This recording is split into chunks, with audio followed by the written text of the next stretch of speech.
ਭਇਓ ਸਿੱਖਨ ਭਉ ਦੂਰ। ਵਾਹਿਗੁਰੂ ਜੀ ਕਾ ਖਾਲਸਾ ਵਾਹਿਗੁਰੂ ਜੀ ਕੀ ਫਤਿਹ। ਜੁਗ ਹੋ ਜੁਗ ਅਟਲ ਚਬਰ ਛਤਰ ਤਖਤ ਕੇ ਮਾਲਕ ਸਾਹਿਬ ਕਮਾਲ ਦਸਾਂ ਪਾਤਸ਼ਾਹੀਆਂ ਦੇ ਪਾਵਨਾਤਮਕ ਸਰੂਪ ਸਾਹਿਬ ਗਰੀਬ ਨਵਾਜ ਧੰਨ ਧੰਨ ਸ੍ਰੀ ਗੁਰੂ ਗ੍ਰੰਥ ਸਾਹਿਬ ਜੀ ਮਹਾਰਾਜ ਸਤਿਗੁਰਾਂ ਦੇ ਪਾਵਨ ਪਵਿੱਤਰ ਚਰਨਾਂ ਕਮਲਾਂ ਪਾਸ ਸੰਧਿਆ ਦੇ ਸੁੰਦਰ ਸਜੇ ਦੀਵਾਨਾਂ ਵਿੱਚ ਜੁੜ ਬੈਠੀ ਗੁਰੂ ਸਰੂਪ ਗੁਰੂ ਖਾਲਸਾ ਸਾਧ ਸੰਗਤ ਜੀ, ਆਪ ਜੀ ਸਰਬੱਤ ਸੰਗਤਾਂ ਲੜੀਵਾਰ ਗੁਰੂ ਕਾ ਇਤਿਹਾਸ ਸਰਵਣ ਕਰ ਰਹੇ ਹੋ। ਕੱਲ ਦੇ ਪ੍ਰਕਰਣ ਵਿੱਚ ਸਰਵਣ ਕੀਤਾ ਸੀ ਬਾਬਾ ਬੰਦਾ ਸਿੰਘ ਬਹਾਦਰ ਨੂੰ ਗ੍ਰਿਫਤਾਰ ਕਰਕੇ ਦਿੱਲੀ ਲਿਜਾਇਆ ਗਿਆ। ਫਰਕਸ਼ਰ ਬਾਦਸ਼ਾਹ ਨੇ ਕਾਜੀ ਦੁਆਰਾ ਕਿਤਾਬ ਦੇ ਵਿੱਚੋਂ ਫਤਵਾ ਲਵਾ ਕੇ ਬੰਦਾ ਸਿੰਘ ਬਹਾਦਰ ਨੂੰ ਸ਼ਹੀਦ ਕੀਤਾ। ਤਸੀਹੇ ਦਿੱਤੇ ਗਏ, ਨੇਤਰ ਕੱਢ ਦਿੱਤੇ, ਹੱਥ ਪੈਰ ਵੱਢ ਦਿੱਤੇ। ਬਾਬਾ ਜੀ ਦਾ 4 ਸਾਲ ਦਾ ਪੁੱਤਰ ਅਜੈ ਸਿੰਘ, ਉਹਨੂੰ ਸ਼ਹੀਦ ਕੀਤਾ। ਉਹਦਾ ਦਿਲ ਹਿਰਦਾ ਕੱਢ ਕੇ ਬੰਦਾ ਸਿੰਘ ਬਹਾਦਰ ਦੇ ਮੂੰਹ ਵਿੱਚ ਪਾਇਆ ਗਿਆ। ਜਮੂਰਾਂ ਦੇ ਨਾਲ ਮਾਸ ਨੋਚ ਕੇ ਖਿੱਚ ਕੇ ਸਰੀਰ ਦੇ ਕਈ ਟੁਕੜੇ ਕਰ ਦਿੱਤੇ। ਬਾਬਾ ਬਾਜ ਸਿੰਘ ਜੀ 4 ਭਰਾ ਸਨ। ਇਸ ਤੋਂ ਇਲਾਵਾ ਸਲੋਦੀ ਵਾਲੇ ਭਾਈ ਆਲੀ ਮਾਲੀ ਸਿੰਘ, ਉਹ ਵੀ ਬੰਦਾ ਸਿੰਘ ਬਹਾਦਰ ਦੇ ਨਾਲ ਸ਼ਹਾਦਤ ਦਾ ਜਾਮ ਪ੍ਰਾਪਤ ਕਰ ਗਏ। ਬਾਬਾ ਫਤਿਹ ਸਿੰਘ ਦੀ ਸ਼ਹਾਦਤ ਹੋਈ। ਦੂਸਰੇ ਪਾਸੇ ਜੋ ਤਤ ਖਾਲਸਾ ਸੀ, ਜਿਨ੍ਹਾਂ ਅੰਮ੍ਰਿਤਸਰ ਸਾਹਿਬ ਡੇਰਾ ਲਾਇਆ ਸੀ, ਬਾਬਾ ਕਾਨ ਸਿੰਘ ਲਾਹੌਰ ਵਿਖੇ ਚਾਕਰੀ ਕਰਨ ਲੱਗ ਪਏ ਹਨ। ਉਹਨਾਂ ਨੇ 500 ਰੁਪਈਆ ਤੈਅ ਕੀਤਾ ਹਰ ਰੋਜ਼ ਦਾ, ਤੇ 500 ਸਵਾਰ ਲੈ ਕੇ ਲਾਹੌਰ 'ਚ ਚਾਕਰੀ ਕਰਦੇ ਨੇ, ਪਰ ਤੁਰਕਾਂ ਤੋਂ ਦੂਰ ਰਹਿੰਦੇ ਨੇ। ਕੁਝ ਸਮਾਂ ਪਾ ਕੇ ਉਹਨਾਂ ਤੁਰਕਾਂ ਕੋਲੋਂ ਲਿਖਵਾ ਲਿਆ ਕਿ ਸ੍ਰੀ ਅੰਮ੍ਰਿਤਸਰ ਸਾਹਿਬ ਦੀਪਮਾਲਾ ਦਾ ਯਾਨੀ ਦੀਵਾਲੀ ਦਾ ਮੇਲਾ ਭਰੇਗਾ। ਇਕਰਾਰਨਾਮਾ ਕੀਤਾ ਗਿਆ ਕਿ 10,000 ਟਕੇ ਜਿਹੜੇ ਹਨ ਉਹ ਸਰਕਾਰ ਨੂੰ ਚੜ੍ਹਾਵੇ ਵਿੱਚੋਂ ਦਿੱਤੇ ਜਾਣਗੇ। ਸੋ ਇਸ ਪ੍ਰਕਾਰ ਸੰਗਤ ਨੂੰ ਤੰਗ ਨਾ ਕੀਤਾ ਜਾਏ, ਕਿਸੇ ਤਰ੍ਹਾਂ ਪਰੇਸ਼ਾਨ ਨਾ ਕੀਤਾ ਜਾਏ। ਬਾਬਾ ਕਾਨ ਸਿੰਘ ਜੀ ਤੇ ਸਰਬੱਤ ਖਾਲਸੇ ਨੇ ਹਰ ਪਾਸੇ ਦਿੱਲੀ, ਪਸ਼ੌਰ, ਲਾਹੌਰ ਹੋਰ ਜਿਤਨੇ ਇਲਾਕਿਆਂ ਵਿੱਚ ਸੰਗਤਾਂ ਰਹਿੰਦੀਆਂ, ਉਹਨਾਂ ਇਲਾਕਿਆਂ ਵਿੱਚ ਚਿੱਠੀਆਂ ਭੇਜ ਦਿੱਤੀਆਂ ਕਿ ਆਓ ਅੰਮ੍ਰਿਤਸਰ ਸਾਹਿਬ ਦੀਵਾਲੀ ਦੇ ਵੇਲੇ ਤੇ ਆ ਕਰਕੇ ਆਪ ਜੀ ਇਕੱਤਰ ਹੋਵੋ, ਗੁਰੂ ਸਾਹਿਬ ਦੇ ਦਰਸ਼ਨ ਕਰਕੇ ਦੀਵਾਲੀ ਦਾ ਜੋ ਮੇਲਾ ਹੈ, ਇਸ ਮੇਲੇ ਵਿੱਚ ਆ ਕੇ ਗੁਰੂ ਦੀਆਂ ਖੁਸ਼ੀਆਂ ਪ੍ਰਾਪਤ ਕਰੋ। ਆਓ ਅਗਲੇ ਪ੍ਰਕਰਨ ਸਰਵਣ ਕਰੀਏ। ਮਨ ਬਿਰਤੀਆਂ ਇਕਾਗਰ ਕਰਨ ਵਾਸਤੇ ਸਰਬੱਤ ਸੰਗਤਾਂ ਜਪਣਾ ਕਰੋ ਜੀ। ਸਤਨਾਮ ਸ੍ਰੀ ਵਾਹਿਗੁਰੂ ਸਾਹਿਬ ਜੀ। ਸਤਨਾਮ ਸ੍ਰੀ ਵਾਹਿਗੁਰੂ ਸਾਹਿਬ ਜੀਓ।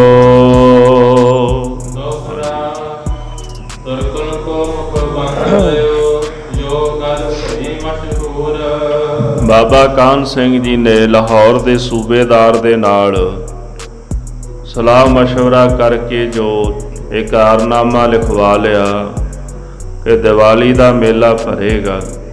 10,000 ਟਕਾ ਮੁਕਰਰ ਕੀਤਾ। ਇਹ ਗੱਲ ਸਾਰਿਆਂ ਪਾਸੇ ਮਸ਼ਹੂਰ ਹੋ ਗਈ ਕਿ ਗੁਰੂ ਕੇ ਸਿੰਘਾਂ ਨੇ ਤੁਰਕਾਂ ਦਾ ਮੂੰਹ ਬੰਨ੍ਹ ਲਿਆ ਹੈ।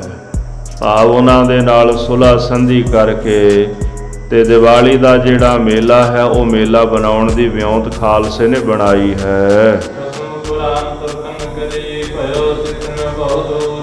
ਤੁਰਕਾਂ ਨੇ ਕੁਰਾਨ ਦੀ ਕਸਮ ਚੁੱਕ ਲਈ ਕਿ ਸਿੰਘੋ, ਤੁਸੀਂ ਦੀਵਾਲੀ ਦਾ ਮੇਲਾ ਜਦੋਂ ਲਾਓਗੇ ਤੇ ਅਸੀਂ ਤੁਹਾਨੂੰ ਪਰੇਸ਼ਾਨ ਨਹੀਂ ਕਰਾਂਗੇ। ਬਲਕਿ ਅਸੀਂ ਤੁਹਾਡੀ ਮਦਦ ਕਰਾਂਗੇ। ਇਸ ਪ੍ਰਕਾਰ ਇਹ ਜਿਹੜੀ ਗੱਲ ਜਦੋਂ ਸਿੱਖਾਂ ਦੇ ਵਿੱਚ ਪਸਰ ਗਈ ਤੇ ਸਿੱਖਾਂ ਦਾ ਭਾਉ ਦੂਰ ਹੋ ਗਿਆ। ਇਸ ਤੋਂ ਪਹਿਲਾਂ ਤੁਰਕ ਅੰਮ੍ਰਿਤਸਰ ਸਾਹਿਬ ਵਿਖੇ ਦੀਵਾਲੀ ਦਾ ਮੇਲਾ ਲਾਣ ਨਹੀਂ ਸਨ ਦਿੰਦੇ। ਜਦੋਂ ਸੰਗਤਾਂ ਇਕੱਠੀਆਂ ਹੁੰਦੀਆਂ ਸਨ ਤੇ ਉੱਥੇ ਇਕੱਤਰ ਹੋ ਕਰਕੇ ਆ ਜਾਂਦੇ ਸਨ। ਇਸ ਕਰਕੇ ਹੁਣ ਸੰਗਤਾਂ ਦਾ ਭਾਉ ਡਰ ਜਿਹੜਾ ਹੈ ਉਹ ਨਿਵਰਤ ਹੋ ਗਿਆ, ਦੂਰ ਹੋ ਗਿਆ ਹੈ। ਇਸ ਤਰ੍ਹਾਂ ਗੁਰੂ ਕੇ ਖਾਲਸੇ ਨੇ ਤੇ ਤੁਰਕਾਂ ਨੇ ਜਦੋਂ ਆਪਸ ਵਿੱਚ ਕਰਾਰਨਾਮਾ ਕੀਤਾ ਹੈ। ਤੁਰਕਾਂ ਨੇ ਸਾਰੇ ਦੇਸ਼ਾਂ ਦੇ ਵਿੱਚ ਇਸ਼ਤਿਹਾਰ ਭੇਜ ਦਿੱਤੇ। ਇਸ਼ਤਿਹਾਰ ਭੇਜਣ ਦਾ ਭਾਵ ਹੈ ਵੀ ਉਹਨਾਂ ਚਿੱਠੀਆਂ ਲਿਖ ਦਿੱਤੀਆਂ ਆਪਣੇ ਥਾਣੇਦਾਰਾਂ ਨੂੰ, ਜਿਹੜੇ ਹੋਰ ਚੌਧਰੀ ਸਨ, ਹਾਕਮ ਸਨ, ਨਵਾਬ ਸਨ, ਵੱਖਰੇ ਵੱਖਰੇ ਇਲਾਕਿਆਂ ਵਿੱਚ। ਉਹਨਾਂ ਸਾਰੇ ਇਲਾਕਿਆਂ ਵਿੱਚ ਚਿੱਠੀਆਂ ਭੇਜ ਦਿੱਤੀਆਂ ਕਿ ਇੱਥੋਂ ਜਿਹੜੀਆਂ ਵੀ ਸੰਗਤਾਂ ਅਨੰਦਪੁਰ ਸਾਹਿਬ ਨੂੰ ਜਾਣਗੀਆਂ ਉਹਨਾਂ ਦੀ ਹਿਫਾਜ਼ਤ ਕਰਨੀ, ਉਹਨਾਂ ਦੀ ਰਾਖੀ ਕਰਨੀ ਹੈ। ਇਸ ਤਰ੍ਹਾਂ ਤੁਰਕਾਂ ਨੇ ਆਪਣੇ ਥਾਣੇਦਾਰਾਂ ਨੂੰ ਚਿੱਠੀਆਂ ਲਿਖੀਆਂ ਹਨ ਕਿ ਜਿਹੜੀਆਂ ਸੰਗਤਾਂ ਦੀਵਾਲੀ ਦੇ ਮੇਲੇ ਤੇ ਸ੍ਰੀ ਅੰਮ੍ਰਿਤਸਰ ਸਾਹਿਬ ਜਾਣਗੀਆਂ ਉਹਨਾਂ ਸੰਗਤਾਂ ਦੇ ਉੱਤੇ ਕਿਸੇ ਤਰ੍ਹਾਂ ਦਾ ਕੋਈ ਵਾਰ ਨਾ ਹੋਵੇ ਤੇ ਕੋਈ ਸੰਗਤਾਂ ਦੇ ਨਾਲ ਲੜਾਈ ਝਗੜਾ ਨਾ ਕਰੇ। ਇਸ ਪ੍ਰਕਾਰ ਸਾਰੀ ਸੰਗਤ ਨੂੰ ਪ੍ਰੇਮ ਦੇ ਨਾਲ ਤੇ ਹਿਫਾਜ਼ਤ ਨਾਲ ਸ੍ਰੀ ਅੰਮ੍ਰਿਤਸਰ ਸਾਹਿਬ ਪਹੁੰਚਾ ਦਿਓ। ਰਾਹ ਵਿੱਚ ਇਹਨਾਂ ਦੀ ਹਿਫਾਜ਼ਤ ਕਰਨੀ ਹੈ ਵੀ ਕੋਈ ਇਹਨਾਂ ਤੇ ਹਮਲਾ ਨਾ ਕਰੇ, ਕੋਈ ਕਿਸੇ ਪ੍ਰਕਾਰ ਦੀ ਲੁੱਟ ਖੋਹ ਨਾ ਕਰੇ।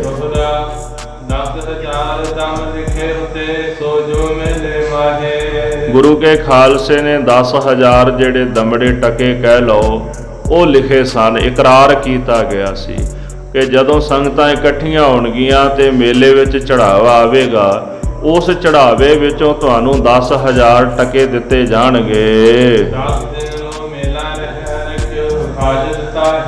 ਤੇ ਜਿਹੜਾ ਮੇਲਾ ਸੀ ਉਹ 10 ਦਿਨ ਰਹਿਣਾ ਸੀ। ਲਗਾਤਾਰ 10 ਦਿਨ ਅੰਮ੍ਰਿਤਸਰ ਸਾਹਿਬ ਸੰਗਤਾਂ ਦਾ ਇਕੱਠ ਰਹਿਣਾ ਸੀ ਤੇ 10 ਦਿਨ ਹੀ ਤੁਰਕਾਂ ਨੇ ਗੁਰੂ ਕੀਆਂ ਸੰਗਤਾਂ ਦੀ ਹਿਫਾਜ਼ਤ ਕਰਨੀ ਹੈ।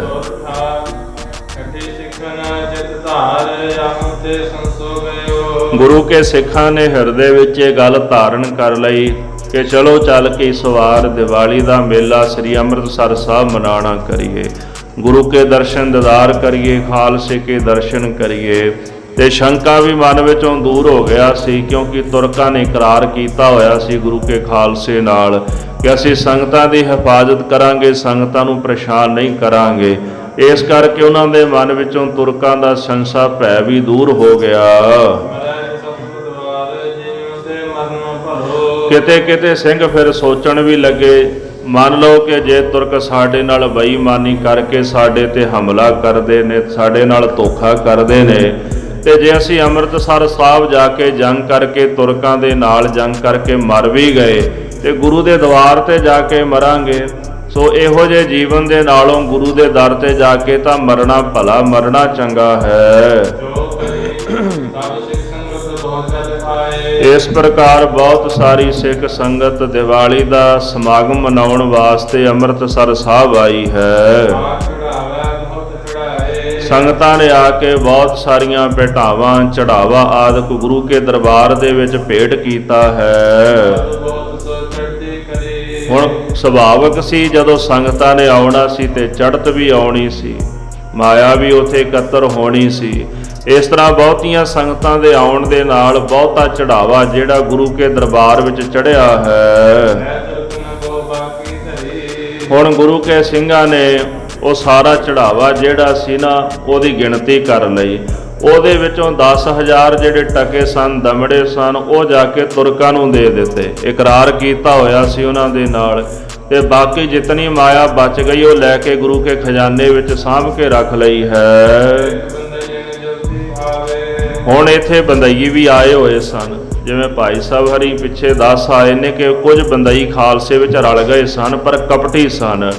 ਹੁਣ ਉਹਨਾਂ ਬੰਦਈਆਂ ਨੇ ਜਦੋਂ ਵੇਖਿਆ ਕਿ ਸਿੰਘਾਂ ਨੇ ਸਾਰੀ ਚੜ੍ਹਤ ਲੈ ਕੇ ਖਜ਼ਾਨੇ 'ਚ ਪਾ ਕੇ ਰੱਖ ਲਈ ਹੈ ਤੇ ਉਹਨਾਂ ਨੂੰ ਅੰਦਰੋਂ ਸਾੜ ਮਹਿਸੂਸ ਹੋਣ ਲੱਗ ਪਿਆ। ਉਹ ਸਿੰਘਾਂ ਨੂੰ ਵੇਖ ਕੇ ਅੰਦਰੋਂ ਜਲਣ ਲੱਗ ਪਏ ਹਨ।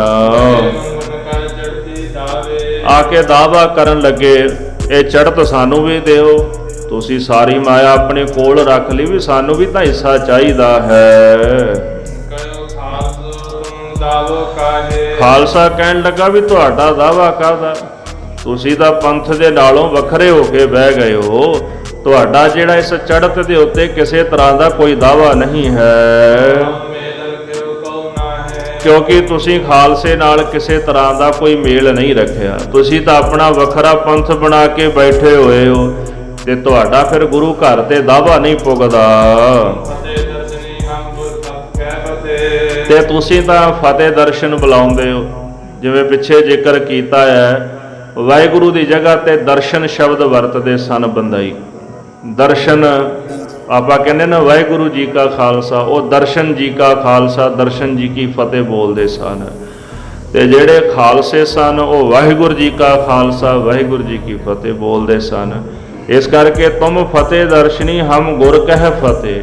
ਤੁਸੀਂ ਦਰਸ਼ਨ ਫਤਿਹ ਬੁਲਾਉਂਦੇ ਹੋ ਤੇ ਅਸੀਂ ਗੁਰੂ ਫਤਿਹ ਬੁਲਾਉਂਦੇ ਆ। ਤੁਹਾਡਾ ਵੱਖਰਾ ਪੰਥ ਹੈ, ਤੁਸੀਂ ਮਨਮਤ ਕਰਕੇ ਵੱਖਰਾ ਰਾਹ ਚਲਾ ਲਿਆ, ਤੇ ਅਸੀਂ ਗੁਰੂ ਕੇ ਖਾਲਸੇ ਗੁਰੂ ਘਰ ਦੇ ਉੱਤੇ ਜਿਤਨੀ ਚੜ੍ਹਤ ਆਉਂਦੀ ਉਹਦੇ ਤੇ ਆਪਣਾ ਦਾਵਾ ਰੱਖਦੇ ਹਾਂ। ਹੁਣ ਤੁਸੀਂ ਵੈਸ਼ਨਵ ਹੋ ਕੇ ਬਹਿ ਗਏ। ਜਿਵੇਂ ਵੈਸ਼ਨਵ ਮਤ ਦੀ ਮਰਿਆਦਾ ਤੁਸੀਂ ਉਹ ਧਾਰਨ ਕਰ ਲਈ, ਤੇ ਅਸੀਂ ਗੁਰੂ ਕਾ ਖਾਲਸਾ ਚਾਰ ਵਰਨ ਅਸੀਂ ਇਕੱਠੇ ਹੋ ਕੇ ਚੱਲਦੇ ਹਾਂ। ਸਾਰੇ ਰਲ ਕੇ ਇੱਕੋ ਪੰਗਤ ਵਿੱਚ ਬਹਿ ਕੇ ਲੰਗਰ ਛਕਦੇ ਹਾਂ। ਗੁਰੂ ਸਾਹਿਬ ਦਾ ਹੁਕਮ ਸੀ ਕਿ ਸੂਹਾ ਨਸਵਾਰ ਜਿਹੜਾ ਹੈ ਉਹਨੂੰ ਨਹੀਂ ਵਰਤਣਾ, ਖਾਲਸੇ ਨੇ ਸੂਹਾ ਰੰਗ ਨਹੀਂ ਪਹਿਨਣਾ। ਤੇ ਤੁਸੀਂ ਹੁਣ ਸੂਹਾ ਰੰਗ ਪਹਿਨਣਾ ਸ਼ੁਰੂ ਕਰ ਦਿੱਤਾ ਗੁਰੂ ਸਾਹਿਬ ਦੇ ਬਚਨਾਂ ਨੂੰ ਮੋੜ ਕੇ, ਤੇ ਅਸੀਂ ਉਹ ਸੂਹਾ ਰੰਗ ਜਿਹੜਾ ਆਪਣੇ ਸਰੀਰ ਨੂੰ ਨਹੀਂ ਲਾਉਂਦੇ। ਅਸੀਂ ਸੁਰਮਈ ਵਸਤਰ ਪਹਿਨਦੇ ਆ, ਨੀਲਾ ਬਾਣਾ ਧਾਰਨ ਕਰਦੇ ਆ। ਗੁਰੂ ਖਾਲਸੇ ਨੂੰ ਨੀਲਾ ਬਾਣਾ ਮਹਾਰਾਜ ਕਲਗੀਧਰ ਜੀ ਨੇ ਬਖਸ਼ਿਸ਼ ਕੀਤਾ ਹੈ, ਸੂਹਾ ਬਾਣਾ ਮਹਾਰਾਜ ਨੇ ਨਹੀਂ ਬਖਸ਼ਿਆ। ਇਸ ਕਰਕੇ ਅਸੀਂ ਨੀਲਾ ਬਾਣਾ ਧਾਰਨ ਕਰਦੇ ਆ। ਸੁਰਮਈ ਸੁਰਮਈ ਜਿਹੜੀ ਸਾਡੀ ਵਰਦੀ ਹੈ, ਤੇ ਤੁਸੀਂ ਲਾਲ ਰੰਗ ਦੇ ਸੂਹੇ ਵਸਤਰ ਆਦਿਕ ਪਹਿਨਣ ਲੱਗ ਪਏ ਹੋ। ਸੋ ਸ੍ਰੀ ਅੰਮ੍ਰਿਤਸਰ ਸਾਹਿਬ ਦੇ ਵਿੱਚ ਤੁਹਾਡੀ ਕੋਈ ਵੀ ਥਾਂ ਨਹੀਂ ਹੈ। ਤੁਸੀਂ ਅੱਗੇ ਵੀ ਕਦੇ ਚੜਾਵਾ ਇੱਥੋਂ ਪ੍ਰਾਪਤ ਨਹੀਂ ਕਰ ਸਕਦੇ। ਪਰ ਇਹ ਜਿਹੜੇ ਬੰਦਈ ਸਨ ਨਾ, ਉਹਨਾਂ ਦੇ ਮਨ ਵਿੱਚ ਹੰਕਾਰ ਬੜਾ ਸੀ। ਉਹਨਾਂ ਦੇ ਮਨ ਵਿੱਚ ਇਹ ਵਹਿਮ ਸੀ, ਇਹ ਭਰਮ ਸੀ ਕਿ ਆਉਣ ਵਾਲੇ ਸਮੇਂ ਦੇ ਵਿੱਚ ਨਾ ਬੰਦੇ ਬਹਾਦਰ ਦੀ ਬੜੀ ਸੰਗਤ ਹੋਵੇਗੀ। ਇਹਨਾਂ ਨੇ ਤਾਂ ਹੀ ਇਹ ਗੱਲ ਧਮਾ ਦਿੱਤੀ ਸੀ ਨਾ ਵੀ ਬੰਦਾ ਬਹਾਦਰ ਜਿਉਂਦਾ ਹੈ, ਵੀ ਤਾਂ ਕਿ ਲੋਕਾਂ 'ਚ ਦਬਦਬਾ ਬਣਿਆ ਰਹੇ ਵੀ ਉਹ ਜਿਉਂਦਾ ਹੈ, ਤੇ ਉਹਦੇ ਸੇਵਕ ਉਹਦੇ ਚੇਲੇ ਬਣਦੇ ਰਹਿਣ। ਇਹਨਾਂ ਨੂੰ ਹੰਕਾਰ ਸੀ ਕਿ ਬੰਦੇ ਬਹਾਦਰ ਦੀ ਬਹੁਤ ਸਾਰੀ ਸੰਗਤ ਬਣ ਜਾਏਗੀ, ਤੇ ਮਨ ਦੇ ਵਿੱਚ ਇਹ ਵੀ ਵਹਿਮ ਸੀ। ਤੇ ਲੋਕਾਂ ਨੂੰ ਇਹ ਦੱਸਦੇ ਫਿਰਦੇ ਨੇ ਕਿ ਸਤਿਗੁਰੂ ਕਲਗੀਧਰ ਜੀ ਕਰਾਮਾਤ ਬੰਦੇ ਨੂੰ ਦੇ ਗਏ ਨੇ। ਪਰ ਸਚਾਈ ਤਾਂ ਇਹ ਸੀ ਨਾ, ਜਦੋਂ ਬੰਦੇ ਨੇ ਕਰਾਮਾਤਾਂ ਮੰਗੀਆਂ ਤੇ ਮਹਾਰਾਜ ਨੇ ਆਖ ਦਿੱਤਾ ਸੀ ਵੀ ਕਰਾਮਾਤ ਮੈਂ ਖਾਲਸੇ ਵਿੱਚ ਮਿਲਾਈ ਹੋਈ ਹੈ, ਤੇ ਤੂੰ ਖਾਲਸੇ ਦਾ ਹਿੱਸਾ ਹੈ, ਤੇ ਤੇਰੇ ਵਿੱਚ ਵੀ ਕਰਾਮਾਤ ਰਹੇਗੀ ਜੇ ਤੂੰ ਖਾਲਸੇ ਵਿੱਚ ਰਹੇਂਗਾ। ਜੇ ਖਾਲਸੇ ਨਾਲੋਂ ਅੱਡ ਹੋ ਜਾਏਗਾ ਤੇ ਤੇਰੇ ਵਿੱਚੋਂ ਕਰਾਮਾਤ ਵੀ ਖਤਮ ਹੋ ਜਾਏਗੀ। ਹੁਣ ਇਹ ਗੱਲ ਬੰਦਈ ਦੇ ਚੇਲੇ ਕਹਿੰਦੇ ਨੇ ਕਿ ਸਤਿਗੁਰੂ ਬੰਦੇ ਬਹਾਦਰ ਨੂੰ ਕਰਾਮਾਤ ਦੇ ਗਏ ਸਨ, ਇਸ ਕਰਕੇ ਕੋਈ ਵੀ ਸੋਢੀ ਨਾ ਹੁਣ ਸਾਡੇ ਨਾਲ ਗੱਲ ਕਰਨ ਜੋਗਾ ਨਹੀਂ, ਭਾਵ ਅਸੀਂ ਸਭ ਤੋਂ ਵੱਡੇ ਤਾਕਤਵਰ ਹਾਂ। ਪਰ ਉਹ ਮੂਰਖ ਇਹ ਗੱਲ ਨਹੀਂ ਸਮਝਦੇ ਬੰਦਈ ਕਿ ਮਹਾਰਾਜ ਕਲਗੀਧਰ ਜੀ ਨੇ ਆਪਣਾ ਖਾਲਸਾ ਪੰਥ ਪ੍ਰਗਟ ਕੀਤਾ ਹੈ। ਸਾਰੀ ਕਲਾ ਮਹਾਰਾਜ ਨੇ ਖਾਲਸੇ ਪੰਥ ਵਿੱਚ ਪਾ ਕੇ ਰੱਖੀ। ਬੜਾ ਸ਼ਕਤੀਸ਼ਾਲੀ ਤਾਕਤਵਰ ਗੁਰੂ ਕਾ ਖਾਲਸਾ ਹੈ, ਜਿਹਦੀ ਬਰਾਬਰੀ ਇਹ ਬੰਦਈ ਕਰਨਾ ਚਾਹੁੰਦੇ ਹਨ।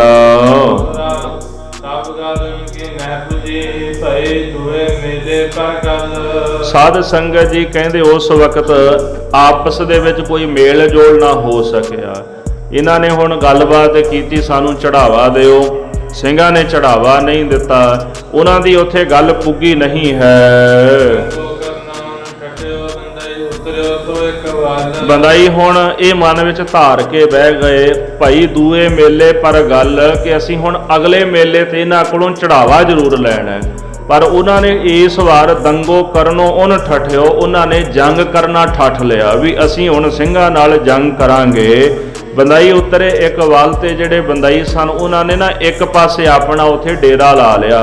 ਸ੍ਰੀ ਦਰਬਾਰ ਸਾਹਿਬ ਜਿਸ ਪਾਸੇ ਦਰਸ਼ਨ ਡਿਊਟੀ ਹੈ ਨਾ ਅਕਾਲ ਤਖਤ ਸਾਹਿਬ ਦੇ ਸਾਹਮਣੇ, ਜਿਹਨੂੰ ਦਰਸ਼ਨੀ ਦਰਵਾਜ਼ਾ ਕਹਿੰਦੇ ਨੇ, ਉੱਥੇ ਜਾ ਕੇ ਇਹਨਾਂ ਨੇ ਆਪਣਾ ਡੇਰਾ ਲਾ ਲਿਆ ਹੈ। ਇਸ ਤਰ੍ਹਾਂ ਬੰਦਈਆਂ ਨੇ ਇੱਕ ਪਾਸੇ ਨੂੰ ਆਪਣਾ ਡੇਰਾ ਪੜਾ ਲਾ ਲਿਆ। ਅਕਾਲ ਤਖਤ ਸਾਹਿਬ ਦੇ ਲਾਗੇ ਜਾ ਕਰਕੇ ਨਾ ਜਿੱਥੇ ਨਿਸ਼ਾਨ ਸੁਸ਼ੋਭਤ ਨੇ ਉੱਥੇ ਕੁਝ ਉਹਨਾਂ ਨੇ ਜਗ੍ਹਾ ਜਿਹੜੀ ਵਲ ਲਈ ਹੈ। ਕਿਤੇ ਉਹਨਾਂ ਨੇ ਮੋਰਚੇ ਲਾ ਲਏ, ਆਪਣੇ ਮੋਰਚੇ ਬਣਾ ਲਏ ਵੀ ਜੇ ਜੰਗ ਕਰਨਾ ਪੈ ਗਿਆ ਤੇ ਮੋਰਚਿਆਂ ਤੇ ਬਹਿ ਕੇ ਜੰਗ ਕਰਾਂਗੇ। ਤੇ ਨਾਲ ਕਈ ਥਾਵਾਂ ਤੇ ਜਿਹੜੀ ਵਾੜ ਆਦਿਕ ਸੀ ਉਹ ਵੀ ਗੜਵਾ ਲਈ ਹੈ। ਦਰਸ਼ਨੀ ਦਰਵਾਜ਼ੇ ਦਾ ਜਿਹੜਾ ਕੁਝ ਕੁ ਏਰੀਆ ਇਲਾਕਾ ਸੀ ਨਾ ਉਹ ਉਹਨਾਂ ਨੇ ਦੱਬ ਲਿਆ। ਦਰਸ਼ਨੀ ਦਰਵਾਜ਼ੇ ਵਾਲੀ ਬਾਹੀ ਦੱਬ ਕੇ ਬਹਿ ਗਏ। ਉਥੇ ਉਹਨਾਂ ਨੇ ਕੁਝ ਕੁ ਆਪਣੇ ਜਿਹੜੇ ਛੱਪਰ ਸਨ, ਜਿਹੜੀਆਂ ਛੰਨਾ ਸਨ ਉਹ ਬਣਾ ਲਈਆਂ। ਇਸ ਤਰ੍ਹਾਂ ਇਹੋ ਜਿਹਾ ਢੰਗ ਬਣਾ ਕੇ ਜਿਹੜੇ ਬੰਦਈ ਸਨ ਸ੍ਰੀ ਅੰਮ੍ਰਿਤਸਰ ਸਾਹਿਬ ਬਹਿ ਗਏ ਹਨ। ਸਾਧ ਸੰਗਤ ਜੀ ਇੱਧਰ ਦਰਸ਼ਨੀ ਦਰਵਾਜ਼ੇ ਵਾਲੀ ਬਾਹੀ ਵੱਲ ਬੰਦਈਆਂ ਨੇ ਆਪਣਾ ਡੇਰਾ ਕੀਤਾ ਹੈ। ਦਰਸ਼ਨੀ ਦਰਵਾਜ਼ੇ ਤੋਂ ਜਿਹੜੀ ਸੰਗਤ ਦਰਬਾਰ ਸਾਹਿਬ ਦਰਸ਼ਨ ਕਰਨ ਵਾਸਤੇ ਆਉਂਦੀ ਹੈ ਉਹਨਾਂ ਵਿੱਚੋਂ ਕਈਆਂ ਨੂੰ ਆਪਣੇ ਨਾਲ ਰਲਾ ਲੈਂਦੇ ਹਨ। ਹੌਲੀ ਹੌਲੀ ਹੁਣ ਬੰਦਈਆਂ ਦੀ ਸੰਗਤ ਵੱਧ ਗਈ, ਉੱਥੇ ਉਹਨਾਂ ਦਾ ਇਕੱਠ ਹੋਣਾ ਸ਼ੁਰੂ ਹੋ ਗਿਆ ਹੈ। ਕਾਰਨ ਇਹ ਸੀ ਕਿ ਕੁਝ ਕੁ ਇਹਨਾਂ ਬੰਦਈਆਂ ਦੇ ਵਿੱਚ ਮੋਢੀ ਬਣ ਕੇ ਬਹਿ ਗਏ ਜਿਨ੍ਹਾਂ ਨੇ ਬੰਦੇ ਬਹਾਦਰ ਕੋਲੋਂ ਕਰਾਮਾਤ ਲਈ ਸੀ। ਇਹ ਗੱਲ ਉਹ ਲੋਕਾਂ ਨੂੰ ਦੱਸਦੇ ਵੀ ਸਾਨੂੰ ਬੰਦੇ ਬਹਾਦਰ ਨੇ ਕਰਾਮਾਤ ਦਿੱਤੀ ਹੈ। ਭਾਈ ਰਤਨ ਸਿੰਘ ਜੀ ਕਹਿੰਦੇ ਸਭ ਤੋਂ ਵੱਡਾ ਮਸਲਾ ਇਹ ਹੈ ਕਿ ਦੁਨੀਆ ਪ੍ਰਯੋਜਨ ਕਰਕੇ ਸਿੱਖ ਬਣਦੀ ਹੈ। ਇਹਦਾ ਮਤਲਬ ਵੀ ਮੈਨੂੰ ਲੋੜ ਹੈ ਤੇ ਮੈਂ ਸਿੱਖ ਬਣ ਗਿਆ, ਜੇ ਮੈਂ ਦੁਖੀ ਹਾਂ ਤੇ ਮੈਂ ਸਿੱਖ ਬਣ ਗਿਆ, ਜਾਂ ਮੈਨੂੰ ਪਦਾਰਥ ਚਾਹੀਦਾ ਮੈਂ ਸਿੱਖ ਬਣ ਗਿਆ। ਜਦੋਂ ਮੇਰੀ ਲੋੜ ਦੀ ਪੂਰਤੀ ਹੋ ਗਈ ਨਾ ਸਿੱਖੀ ਰਹੀ ਤੇ ਨਾ ਸਿੱਖੀ ਪ੍ਰਤੀ ਭਾਵਨਾ ਰਹੀ। ਇਹ ਸਮਾਜ ਦੇ ਵਿੱਚ ਆਮ ਚੀਜ਼ਾਂ ਵੇਖਣ ਨੂੰ ਮਿਲਦੀਆਂ ਨੇ। ਆਪਣੇ ਆਪ ਨੂੰ ਬਚਾਉਣ ਦੀ ਖਾਤਰ ਵੱਡੇ ਵੱਡੇ ਗਾਉਣ ਵਾਲੇ ਵੀ ਸਿੱਖ ਬਣ ਗਏ। ਜਦੋਂ ਤਾਂ ਨਸ਼ਾ ਵੇਚਦੇ ਸਨ, ਕੇਸ ਚੱਲਦੇ ਸਨ, ਉਦੋਂ ਸਿੱਖ ਬਣ ਗਏ ਵੀ ਇਹ ਜਤਾਉਣ ਵਾਸਤੇ ਵੀ ਅਸੀਂ ਸਹੀ ਹੋ ਗਏ ਹਾਂ। ਜਦੋਂ ਬਰੀ ਹੋ ਗਏ ਕੇਸਾਂ ਤੋਂ, ਆ ਪਿੱਛੇ ਜੀ ਇੱਕ ਨੇ ਕਰਤੂਤ ਵੀ ਕੀਤੀ ਹੈ, ਪਹਿਲਾਂ ਜਾ ਕੇ ਕਕਾਰ ਲਾਏ ਗਾਉਣ ਵਾਲੇ ਨੇ, ਫਿਰ ਕੇਸ ਕਤਲ ਕਰਾ ਕੇ ਫਿਰ ਗਾਣ ਲੱਗ ਪਿਆ। ਇਹੋ ਜਿਹੀਆਂ ਕਰਤੂਤਾਂ ਕਰਦੇ ਨੇ ਨਾ, ਇਹ ਪ੍ਰਯੋਜਨੀ ਸਿੱਖ ਨੇ। ਇਹ ਜਿਹੜੇ ਲੋਕ ਹਿਰਸ ਦੀ ਸਿੱਖੀ ਧਾਰਨ ਕਰਕੇ ਬੈਠੇ, 5 ਪ੍ਰਕਾਰ ਦੀ ਸਿੱਖੀ ਵਿੱਚੋਂ ਇਹ ਸਿੱਖੀ ਹੈ ਵੀ ਲੋੜਵੰਦ ਹੋ ਕੇ ਸਿੱਖ ਬਣਨਾ। ਤੇ ਜਿਹੜਾ ਬੰਦਾ ਲੋੜਵੰਦ ਹੋ ਕੇ ਸਿੱਖ ਬਣਦਾ ਹੈ ਉਹਦੀ ਸਿੱਖੀ ਕੋਈ ਬਹੁਤੀ ਦੂਰ ਤੱਕ ਨਿਭਦੀ ਨਹੀਂ। ਜਦੋਂ ਉਹਦੀ ਲੋੜ ਦੀ ਪੂਰਤੀ ਖਤਮ ਹੋ ਜਾਂਦੀ ਹੈ ਨਾ, ਉਹ ਸਿੱਖੀ ਛੱਡ ਦਿੰਦਾ ਹੈ। ਇਸ ਕਰਕੇ ਭਾਈ ਸਾਹਿਬ ਜੀ ਕਹਿੰਦੇ ਹਨ ਕਿ ਦੁਨੀਆ ਹੋਏ ਸਿੱਖ ਪ੍ਰਯੋਜਨ ਕਾਰਕ। ਦੁਨੀਆ ਦੇ ਲੋਕ ਆਪਣੇ ਪ੍ਰਯੋਜਨ ਕਰਕੇ ਹੀ ਕੇਵਲ ਸਿੱਖ ਬਣਦੇ ਹਨ। ਗੁਰੂ ਨੂੰ ਗੁਰੂ ਧਾਰਨ ਕਰ ਲੈਂਦੇ ਨੇ, ਕਿਉਂ? ਸਾਡਾ ਪ੍ਰਯੋਜਨ ਸਰ ਜਾਏ, ਭਾਵ ਜੋ ਸਾਨੂੰ ਚਾਹੀਦਾ ਗੁਰੂ ਕੋਲੋਂ ਮਿਲ ਜਾਵੇ। ਇਸ ਕਰਕੇ ਪਦਾਰਥ ਲੈਣ ਦੀ ਖਾਤਰ ਬਹੁਤ ਸਾਰੀ ਸੰਗਤ ਜਿਹੜੀ ਬੰਦੇ ਦੀ ਪੈ ਬਣ ਗਈ ਹੈ। ਇਕੱਠ ਜ਼ਿਆਦਾ ਹੋ ਗਿਆ, ਬੰਦਈਆਂ ਦੀ ਨਜ਼ਰ ਫੁੱਲ ਗਈ। ਨਜ਼ਰ ਫੁੱਲਣ ਤੋਂ ਭਾਵ ਹੀ ਹੰਕਾਰ ਹੋ ਗਿਆ ਵੀ ਇੰਨੀ ਸੰਗਤ ਸਾਡੀ, ਇੰਨਾ ਇਕੱਠ ਹੋ ਗਿਆ ਵੀ ਅਸੀਂ ਤਤ ਖਾਲਸੇ ਨੂੰ ਕੀ ਸਮਝਦੇ ਹਾਂ। ਉਹਨਾਂ ਨੇ ਕਹਿਣਾ ਸ਼ੁਰੂ ਕਰ ਦਿੱਤਾ ਵੀ ਹੁਣ ਅਸੀਂ ਆਪਣੀ ਸੰਗਤ ਨੂੰ ਨਾ ਵੱਖਰਾ ਕਰਕੇ ਆਪਣੀ ਪੂਜਾ ਕਰਾਵਾਂਗੇ ਤੇ ਫਿਰ ਚੜ੍ਹਤ ਵੀ ਸਾਡੀ ਜੁਦੀ ਹੋਵੇਗੀ, ਵੱਖਰੀ ਹੋਵੇਗੀ। ਸੰਗਤ ਵੀ ਸਾਡੀ ਜ਼ਿਆਦੀ ਹੈ, ਪੂਜਾ ਵੀ ਸਾਡੀ ਵੱਖਰੀ ਤੇ ਚੜ੍ਹਤ ਵੀ ਸਾਡੀ ਵੱਖਰੀ ਹੋਵੇਗੀ। ਤਬ ਖਾਲਸਾ ਜੋ ਮਨ ਮਤੀ ਏ ਪਏ ਦੰਗੇ ਨੂੰ ਤਿਆਰ। ਗੁਰੂ ਕੇ ਜਿਹੜਾ ਖਾਲਸਾ ਸੀ, ਜਦੋਂ ਉਹਨਾਂ ਨੂੰ ਪਤਾ ਲੱਗ ਗਿਆ ਨਾ ਤੇ ਉਹ ਸਮਝ ਗਏ ਵੀ ਇਹ ਬੰਦਈ ਹੁਣ ਨਾ ਜੰਗ ਕਰਨ ਵਾਸਤੇ ਤਿਆਰ ਹੋ ਗਏ ਹਨ।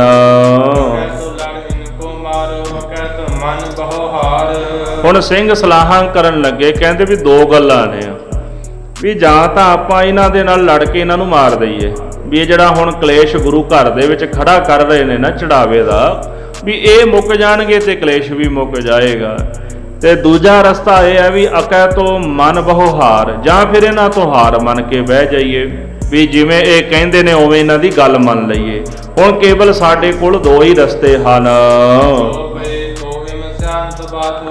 ਇਹ ਬਚਨ ਸੁਣ ਕੇ ਜਿਹੜੇ ਸਿਆਣੇ ਸਿੱਖ ਸਨ ਉਹਨਾਂ ਨੇ ਗੁਰੂ ਖਾਲਸੇ ਦੇ ਵਿੱਚ ਆਪਣਾ ਗੁਰਮਤਾ ਰੱਖਿਆ ਹੈ। ਜਿਹੜੇ ਹੁਣ ਭੁਜੰਗੀ ਸਨ, ਭੁਜੰਗੀ ਨਿਹੰਗ ਸਿੰਘਾਂ ਨੂੰ ਕਹਿੰਦੇ ਨੇ। ਹੁਣ ਜਿਹੜੇ ਨਿਹੰਗ ਸਿੰਘ ਤਤ ਖਾਲਸੇ ਵਾਲੇ ਬਾਬਾ ਵਿਨੋਦ ਸਿੰਘ ਜੀ ਆਦਿਕ ਸਾਰੇ ਸਿੰਘ ਸਨ, ਉਹਨਾਂ ਨੇ ਇਹ ਗੱਲ ਆਪਣੇ ਚਿੱਤ ਵਿੱਚ ਧਾਰਨ ਕੀਤੀ ਹੋਈ ਹੈ। ਉਹ ਕਹਿਣ ਲੱਗੇ ਵੀ ਅਸੀਂ ਬੰਦਈਆਂ ਤੋਂ ਕਿਉਂ ਟਲੀਏ, ਜੇ ਉਹ ਜੰਗ ਕਰਨਾ ਚਾਹੁੰਦੇ ਨੇ ਤੇ ਅਸੀਂ ਵੀ ਮੂਹਰੇੋਂ ਜੰਗ ਹੀ ਕਰਾਂਗੇ। ਅਸੀਂ ਵੱਡੇ ਵੱਡੇ ਪਾਤਸ਼ਾਹਾਂ ਦੇ ਨਾਲ ਲੜਦੇ ਰਹੇ। 6ਵੇਂ ਪਾਤਸ਼ਾਹ ਨੇ ਸਮੇਂ ਦੇ ਬਾਦਸ਼ਾਹ ਨਾਲ ਜੰਗ ਕੀਤਾ, 10ਵੇਂ ਪਾਤਸ਼ਾਹ ਨੇ ਜੰਗ ਕੀਤੇ, ਬਾਬਾ ਬੰਦਾ ਬਹਾਦਰ ਨੇ ਜੰਗ ਕੀਤੇ, ਗੁਰੂ ਕੇ ਖਾਲਸੇ ਨੇ ਕਿੰਨੀਆਂ ਲੜਾਈਆਂ ਲੜੀਆਂ, ਤੇ ਅਸੀਂ ਹੁਣ ਇਹਨਾਂ ਬੰਦਈਆਂ ਤੋਂ ਚੁੱਪ ਹੋ ਕੇ ਬਹਿ ਜਾਈਏ? ਇਹ ਕਿੱਦਾਂ ਹੋ ਸਕਦਾ ਹੈ? ਜੇ ਇਹ ਲੜਨਗੇ ਤੇ ਅਸੀਂ ਵੀ ਇਹਨਾਂ ਦਾ ਡਟ ਕੇ ਮੁਕਾਬਲਾ ਕਰਾਂਗੇ। ਕਹਿੰਦੇ ਹਨ ਕਿ ਹੁਣ ਇਹਨਾਂ ਨਾਲ ਜੰਗ ਕਰਕੇ ਨਾ ਇੱਕ ਪਾਸੇ ਅਸੀਂ ਫੈਸਲਾ ਕਰ ਦਿਆਂਗੇ। ਇਹਨਾਂ ਦਾ ਜਿਹੜਾ ਹਿੱਸਾ ਹੈ ਨਾ ਉਹ ਕਦੇ ਵੀ ਗੁਰਦੁਆਰਿਆਂ ਦੇ ਵਿੱਚ ਨਹੀਂ ਹੋ ਸਕਦਾ। ਇਹਨੇ ਦੇਖਿਆ ਵੀ ਲਾਏ ਨਾ ਲੀਕ। ਹੁਣ ਜੇ ਤੁਸੀਂ ਇਹ ਗੱਲ ਆਖੋ ਵੀ ਆਪਾਂ ਇਹਨਾਂ ਦੀ ਗੱਲ ਮੰਨ ਲੈਨੇ ਆ, ਦੋ ਪੱਖ ਸੀ ਨਾ ਵੀ ਜਾਂ ਲੜਾਈ ਕਰੋ ਤੇ ਜਾਂ ਗੱਲ ਮੰਨ ਲਓ, ਅਸੀਂ ਇਹਨਾਂ ਦੀ ਗੱਲ ਮੰਨ ਕੇ ਨਾ ਲੀਕ ਨਹੀਂ ਲਾਵਾਂਗੇ। ਇਹ ਸਾਡੇ ਤੇ ਕਲੰਕ ਲੱਗ ਜਾਣਾ ਵੀ ਜਿਹੜੇ ਵੱਡੇ ਵੱਡੇ ਬਾਦਸ਼ਾਹਾਂ ਦੇ ਨਾਲ ਲੜਦੇ ਰਹੇ ਹੋ ਤੇ ਬੰਦਈਆਂ ਤੋਂ ਹਾਰ ਗਏ, ਤੇ ਜੇ ਅੱਜ ਇਹਨਾਂ ਬੰਦਈਆਂ ਤੋਂ ਹਾਰ ਗਏ ਕੱਲ ਨੂੰ ਕੋਈ ਹੋਰ ਮਸਲਾ ਖੜਾ ਹੋ ਜਾਏਗਾ। ਇਸ ਕਰਕੇ ਇਹਨਾਂ ਦੀ ਗੱਲ ਮੰਨ ਕੇ ਆਪਾਂ ਲੀਕ ਨਹੀਂ ਲਾਉਣੀ। ਇਹਨੋਂ ਹਿੱਸਾ ਟਿਕੈ ਗੁਰਦੁਆਰਾ ਨਾ ਠੀਕ। ਇਹਨਾਂ ਬੰਦਈਆਂ ਦਾ ਹਿੱਸਾ ਗੁਰਦੁਆਰਿਆਂ ਦੇ ਵਿੱਚ ਟਿਕ ਨਹੀਂ ਸਕਦਾ, ਇਹ ਹਿੱਸੇ ਦੇ ਹੱਕਦਾਰ ਨਹੀਂ ਹਨ। ਇਹ ਨਵੀਂ ਗੱਲ ਅਸੀਂ ਗੁਰੂ ਘਰ ਦੇ ਵਿੱਚ ਪੈਦਾ ਨਹੀਂ ਹੋਣ ਦੇਣੀ। ਤੇ ਬਾਕੀ ਮਰਨ ਤੇ ਲੜਨ ਤੋਂ ਗੁਰੂ ਕਾ ਖਾਲਸਾ ਕਦੇ ਸ਼ੰਕਾ ਨਹੀਂ ਕਰਦਾ, ਸਾਨੂੰ ਕੋਈ ਪਰਵਾਹ ਨਹੀਂ ਹੈ। ਜਿਹੜੇ ਸਿਆਣੇ ਸਿੱਖ ਸਨ, ਹੁਣ ਜਿਹੜੇ ਭੁਜੰਗੀ ਜੰਗ ਕਰਨ ਵਾਲੇ ਸਨ, ਉਹ ਤਾਂ ਤੱਤੇ ਰਹਿੰਦੇ ਸਨ ਵੀ ਜਦੋਂ ਮੌਕਾ ਮਿਲੇ ਤੇ ਸ਼ਸਤਰ ਲੈ ਕੇ ਖੰਡਾ ਖੜਕਾ ਦਿਓ। ਪਰ ਸਿਆਣੇ ਸਿੱਖ ਕਹਿੰਦੇ ਨੇ ਵੀ ਸਿੰਘੋ ਹਲੇ ਥੋੜਾ ਜਿਹਾ ਧੀਰਜ ਰੱਖ ਲਓ, ਵੀ ਹਲੇ ਤੁਸੀਂ ਜੰਗ ਨਾ ਕਰੋ। ਜਿਹੜੀ ਸੰਗਤ ਮੇਲੇ ਵਿੱਚ ਆਈ ਹੋਈ ਹੈ ਨਾ, ਇਹਨਾਂ ਨੂੰ ਪਹਿਲਾਂ ਭੇਜ ਲਈਏ, ਉਸ ਤੋਂ ਬਾਅਦ ਜੰਗ ਕਰ ਲਵਾਂਗੇ। ਹੁਣ ਸੰਗਤ ਆਈ ਹੈ ਤੇ ਜੇ ਆਪਾਂ ਇੱਥੇ ਜੰਗ ਕਰਨ ਲੱਗ ਪਈਏ ਤੇ ਆਪਸੀ ਵਿਖਾਦ ਖੜਾ ਹੋ ਜਾਏਗਾ। ਸੰਗਤ ਵੀ ਇਤਰਾਜ਼ ਕਰੇਗੀ ਤੇ ਮੁੜ ਕੇ ਸੰਗਤ ਨੇ ਇਕੱਠਾ ਵੀ ਨਹੀਂ ਹੋਣਾ। ਪਹਿਲਾਂ ਸੰਗਤ ਵਿਦਾ ਕਰ ਲਈਏ, ਉਸ ਤੋਂ ਬਾਅਦ ਫਿਰ ਜੰਗ ਵੀ ਕਰ ਲਵਾਂਗੇ। ਤੇ ਬੰਦਈਆਂ ਨੂੰ ਗੁਰੂ ਕੇ ਖਾਲਸੇ ਨੇ ਬਚਨ ਆਖੇ ਹਨ। ਯਾਦ ਰੱਖਿਓ ਕਿ ਤੁਹਾਡੀ ਸਾਡੀ ਕਦੇ ਨਹੀਂ ਬਣ ਸਕਦੀ, ਅਸੀਂ ਤੁਹਾਡੇ ਨਾਲ ਜੰਗ ਕਰਾਂਗੇ। ਜੇ ਤੁਸੀਂ ਸਾਡੇ ਨਾਲ ਲੜੋਗੇ, ਲੜ ਕੇ ਤੁਸੀਂ ਖੁਆਰ ਹੋਵੋਗੇ, ਡਾਂਗਾ ਖਾਵੋਗੇ। ਤੇ ਜੇ ਤੁਸੀਂ ਸਾਡੇ ਨਾਲ ਲੜੋਗੇ ਨਾ, ਤੇ ਜੇ ਸਾਡਾ ਆਪਸੀ ਜੰਗ ਵੀ ਹੋਏਗਾ ਤੇ ਇਹ ਤੁਰਕ ਸਾਨੂੰ ਮਾਰਨਗੇ। ਫਿਰ ਮੁੜ ਕੇ ਆ ਕੇ ਜਦੋਂ ਅਸੀਂ ਆਪਸ ਵਿੱਚ ਲੜਨਾ ਸ਼ੁਰੂ ਕਰ ਦਿਆਂਗੇ ਤੇ ਤੁਰਕਾਂ ਨੇ ਵੀ ਸਾਡੇ ਤੇ ਹਮਲਾ ਕਰ ਦੇਣਾ ਤੇ ਸਾਰੀ ਸੰਗਤ ਨੂੰ ਮਾਰ ਦੇਣਗੇ।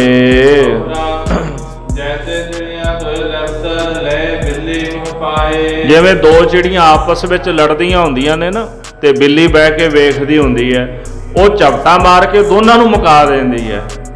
ਜੇ ਅਸੀਂ ਤੇ ਤੁਸੀਂ ਆਪਸ ਵਿੱਚ ਜੰਗ ਕਰਾਂਗੇ ਨਾ, ਤੇ ਇਹ ਤੁਰਕਾਂ ਨੂੰ ਤਾਂ ਮੌਕਾ ਮਿਲ ਜਾਣਾ। ਉਹ ਤਾਂ ਪਹਿਲਾਂ ਚਾਹੁੰਦੇ ਨੇ ਵੀ ਅਸੀਂ ਆਪਸ ਵਿੱਚ ਇੱਕ ਦੂਜੇ ਤੋਂ ਫਟ ਕੇ ਰਹੀਏ, ਤੇ ਜੇ ਇੱਥੇ ਜੰਗ ਕਰਨ ਲੱਗ ਪਏ ਉਹਨਾਂ ਨੂੰ ਮੌਕਾ ਮਿਲ ਜਾਣਾ, ਉਹਨਾਂ ਨੇ ਸਾਰੀ ਸੰਗਤ ਦੇ ਸਮੇਤ ਸਾਨੂੰ ਮਾਰ ਦੇਣਾ। ਇਸ ਕਰਕੇ ਵੀ ਸਿਆਣੇ ਬਣੋ ਤੁਸੀਂ, ਵੀ ਤੁਸੀਂ ਹਲੇ ਖਾਲਸੇ ਨਾਲ ਜੰਗ ਨਾ ਕਰੋ। ਜਦੋਂ ਅਸੀਂ ਆਪਸ ਵਿੱਚ ਲੜਾਂਗੇ ਤੇ ਸਾਨੂੰ ਵੇਖ ਕੇ ਤੁਰਕ ਸਾਡੇ ਤੇ ਆ ਕੇ ਹਮਲਾ ਕਰ ਦੇਣਗੇ। ਜਦੋਂ ਬੰਦਈਆਂ ਨੇ ਗੁਰੂ ਕੇ ਖਾਲਸੇ ਕੋਲੋਂ ਇਹ ਬਚਨ ਸੁਣੇ ਹਨ, ਉਹਨਾਂ ਦੇ ਚਿੱਤ ਵਿੱਚ ਹੋਰ ਹੰਕਾਰ ਆ ਗਿਆ। ਉਹ ਸੋਚਣ ਲੱਗੇ ਵੀ ਸ਼ਾਇਦ ਇਹ ਸਾਡੇ ਤੋਂ ਡਰਨ ਲੱਗ ਪਏ ਨੇ। ਉਹਨਾਂ ਨੇ ਇਕੱਠ ਵੇਖ ਲਿਆ ਨਾ ਵੀ ਇਕੱਠ ਸਾਡਾ ਜ਼ਿਆਦਾ ਹੈ ਤੇ ਤਾਂ ਹੀ ਸਿੰਘ ਲੜਨ ਤੋਂ ਥੋੜਾ ਟਲਦੇ ਨੇ। ਪਰ ਉਹਨਾਂ ਨੂੰ ਇਹ ਨਹੀਂ ਸੀ ਪਤਾ ਵੀ ਸਿੰਘ ਥੋੜਾ ਜਿਹਾ ਨੀਤੀ ਦੇ ਹਿਸਾਬ ਨਾਲ ਚੱਲਦੇ ਸਨ, ਵੀ ਜੇ ਤੁਰਕ ਵੇਖਣਗੇ ਵੀ ਸਿੰਘ ਲੜਦੇ ਨੇ, ਉਲਟਾ ਉਹ ਸਾਨੂੰ ਆ ਕੇ ਹਮਲਾ ਕਰਕੇ ਮਾਰਨ ਦਾ ਯਤਨ ਕਰਨਗੇ, ਸੰਗਤ ਨੂੰ ਵੀ ਤੰਗ ਕਰਨਗੇ, ਅਸੀਂ ਵੀ ਲੜਾਂਗੇ ਤੇ ਸੰਗਤ ਵੀ ਔਖੀ ਹੋਵੇਗੀ। ਇਸ ਕਰਕੇ ਸਿੰਘ ਤਾਂ ਨੀਤੀ ਦੇ ਹਿਸਾਬ ਨਾਲ ਬਚਨ ਕਰਦੇ ਸਨ, ਪਰ ਬੰਦਈ ਜਿਹੜੇ ਸਨ ਉਹ ਹੰਕਾਰ ਗਏ ਹਨ। ਕਹਿਣ ਲੱਗੇ ਕਿ ਸਿੰਘ ਨਾ ਹੁਣ ਸਾਡੇ ਵਾਲੇ ਪਾਸੇ ਆ ਗਏ, ਸਾਡੇ ਦਾਅ ਹੇਠਾਂ ਆ ਗਏ ਹਨ। ਬੰਦਈ ਹੋਰ ਕਪਟੀ ਹੋ ਗਏ। ਉਹ ਕਹਿੰਦੇ ਵੀ ਆਪਾਂ ਇਦਾਂ ਕਰਨੇ ਆ ਵੀ ਆਪਾਂ ਤੁਰਕਾਂ ਕੋਲੋਂ ਸਿੰਘਾਂ ਨੂੰ ਮਰਵਾ ਦਿੰਨੇ ਹਾਂ।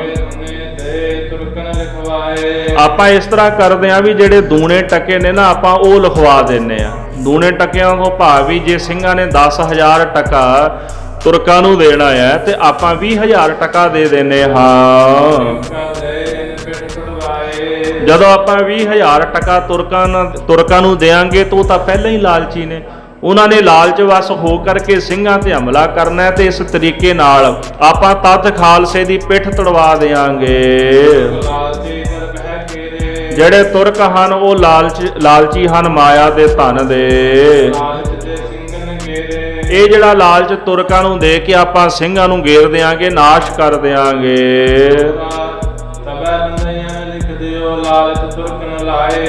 ਇਸ ਪ੍ਰਕਾਰ ਜਿਹੜੇ ਬੰਦਈ ਸਨ, ਬੰਦਈਆਂ ਨੇ ਤੁਰਕਾਂ ਨਾਲ ਗੱਲ ਕੀਤੀ, ਆਖਦੇ ਵੀ ਤੁਸੀਂ ਸਿੰਘਾਂ ਨੂੰ ਮਾਰ ਦਿਓ ਤੇ ਅਸੀਂ ਤੁਹਾਨੂੰ ਦੂਣੇ ਟਕੇ ਦੇਾਂਗੇ।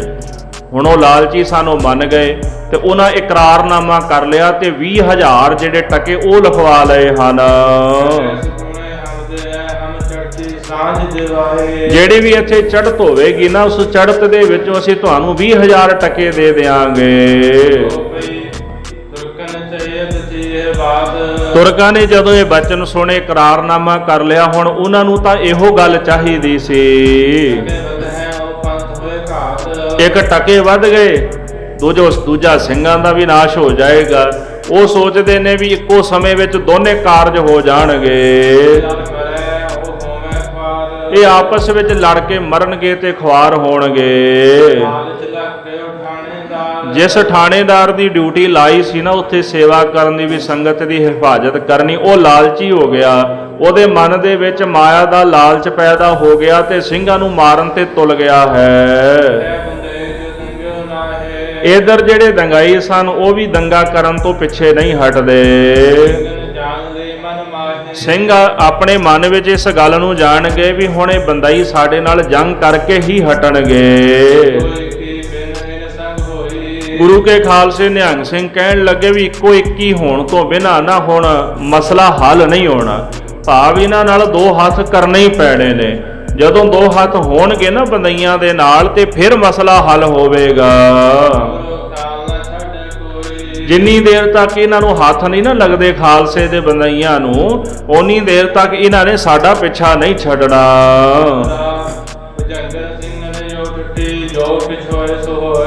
ਗੁਰੂ ਕੇ ਸਿੰਘ ਜੋਸ਼ ਦੇ ਵਿੱਚ ਆ ਗਏ, ਵੀਰ ਰਸ ਦੇ ਵਿੱਚ ਆ ਗਏ।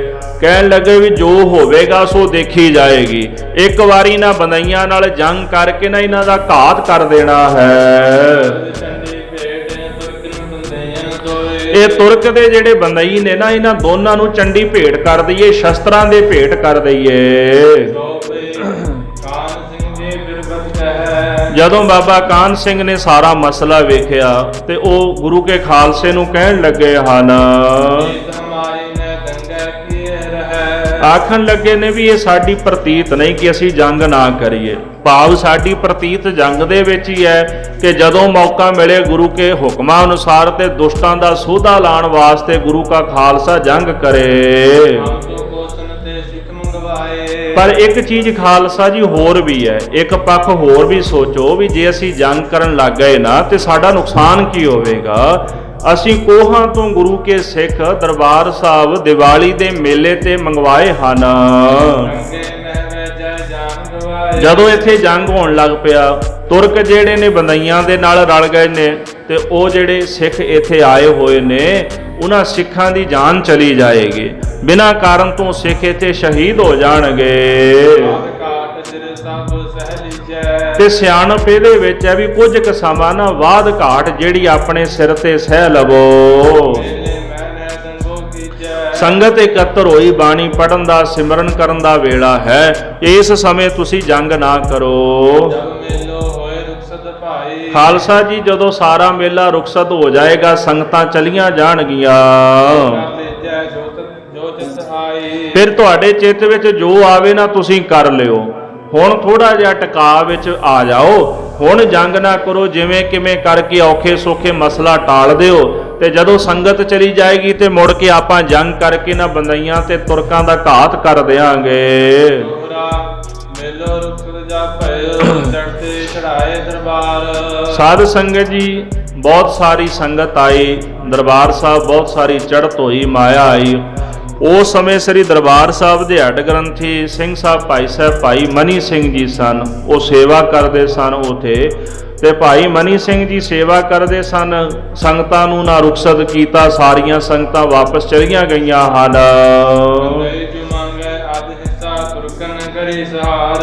ਹੁਣ ਜਿਹੜੇ ਬੰਦਈ ਸਨ, ਸੰਗਤਾਂ ਦੇ ਜਾਣ ਤੋਂ ਬਾਅਦ ਉਹ ਅੱਧਾ ਹਿੱਸਾ ਮੰਗਣ ਲੱਗ ਪਏ ਵੀ ਸਾਨੂੰ ਅੱਧਾ ਹਿੱਸਾ ਦਿਓ, ਤੇ ਜਿਹੜੇ ਤੁਰਕ ਸਨ ਉਹ ਵੀ ਉਹਨਾਂ ਦਾ ਪੱਖ ਲੈਣ ਲੱਗ ਪਏ, ਕਿਉਂਕਿ 20,000 ਟੱਕੇ ਜੋ ਦੇਣੇ ਸੀ ਬੰਦਈਆਂ ਨੇ ਉਹਨਾਂ ਨੂੰ। ਤੇ ਹੁਣ ਤੁਰਕਾਂ ਦਾ ਸਹਾਰਾ ਲੈ ਲਿਆ ਤੇ ਸਿੰਘਾਂ ਕੋਲੋਂ ਚੜ੍ਹਤ ਮੰਗਣ ਲੱਗ ਪਏ ਹਨ। ਜਿਹੜਾ ਤੁਰਕਾਂ ਦਾ ਉਸ ਸਮੇਂ ਦਰੋਗਾ ਹੈ, ਉਹਨੇ ਹੁਣ ਆਪਣਾ ਲਾਲਚ ਕੀਤਾ ਵੀ ਮੈਨੂੰ 20,000 ਦਮੜੇ ਮਿਲਣਗੇ। ਉਹ ਨਾ ਹੁਣ ਆਪ ਵਿੱਚ ਵੜ ਕੇ ਨਾ ਸਿੰਘਾਂ ਦੇ ਬੰਦਈਆਂ ਨੂੰ ਚੁੱਕਣ ਲੱਗ ਪਿਆ, ਕਿਉਂਕਿ ਉਹ ਇਹ ਵੇਖਦਾ ਪਿਆ ਸੀ ਵੀ ਕਿਤੇ ਸੁਲ੍ਹਾ ਨਾ ਹੋ ਜਾਏ ਦੋਹਾਂ ਜਾਣਿਆਂ ਦੀ। ਉਹ ਜਾਣ ਕੇ ਵਿੱਚ ਵੱਧ ਕੇ ਨਾ ਲਾਗ ਡਾਟ ਵਧਾਉਣ ਲੱਗ ਪਿਆ ਸਿੰਘਾਂ ਵਿੱਚ। ਆਖਦਾ ਵੀ ਆਪਸ ਵਿੱਚ ਲੜ ਕੇ ਮਰ ਜਾਣਗੇ ਤੇ ਮੇਰਾ ਕੰਮ ਬਣ ਜਾਏਗਾ। ਹੁਣ ਅਸਲ ਦੇ ਵਿੱਚ ਹੋਣਹਾਰੀ ਨਾ ਬੰਦਈਆਂ ਦੇ ਨੇੜੇ ਆ ਗਈ ਸੀ। ਭਾਈ ਰਤਨ ਸਿੰਘ ਜੀ ਕਹਿੰਦੇ, ਗੁਰੂ ਕੇ ਪਿਆਰੇ ਸਿੱਖੋ ਗੁਰਮੁਖ ਜਨੋ, ਪ੍ਰੇਮ ਨਾਲ ਕਥਾ ਸੁਣੋ।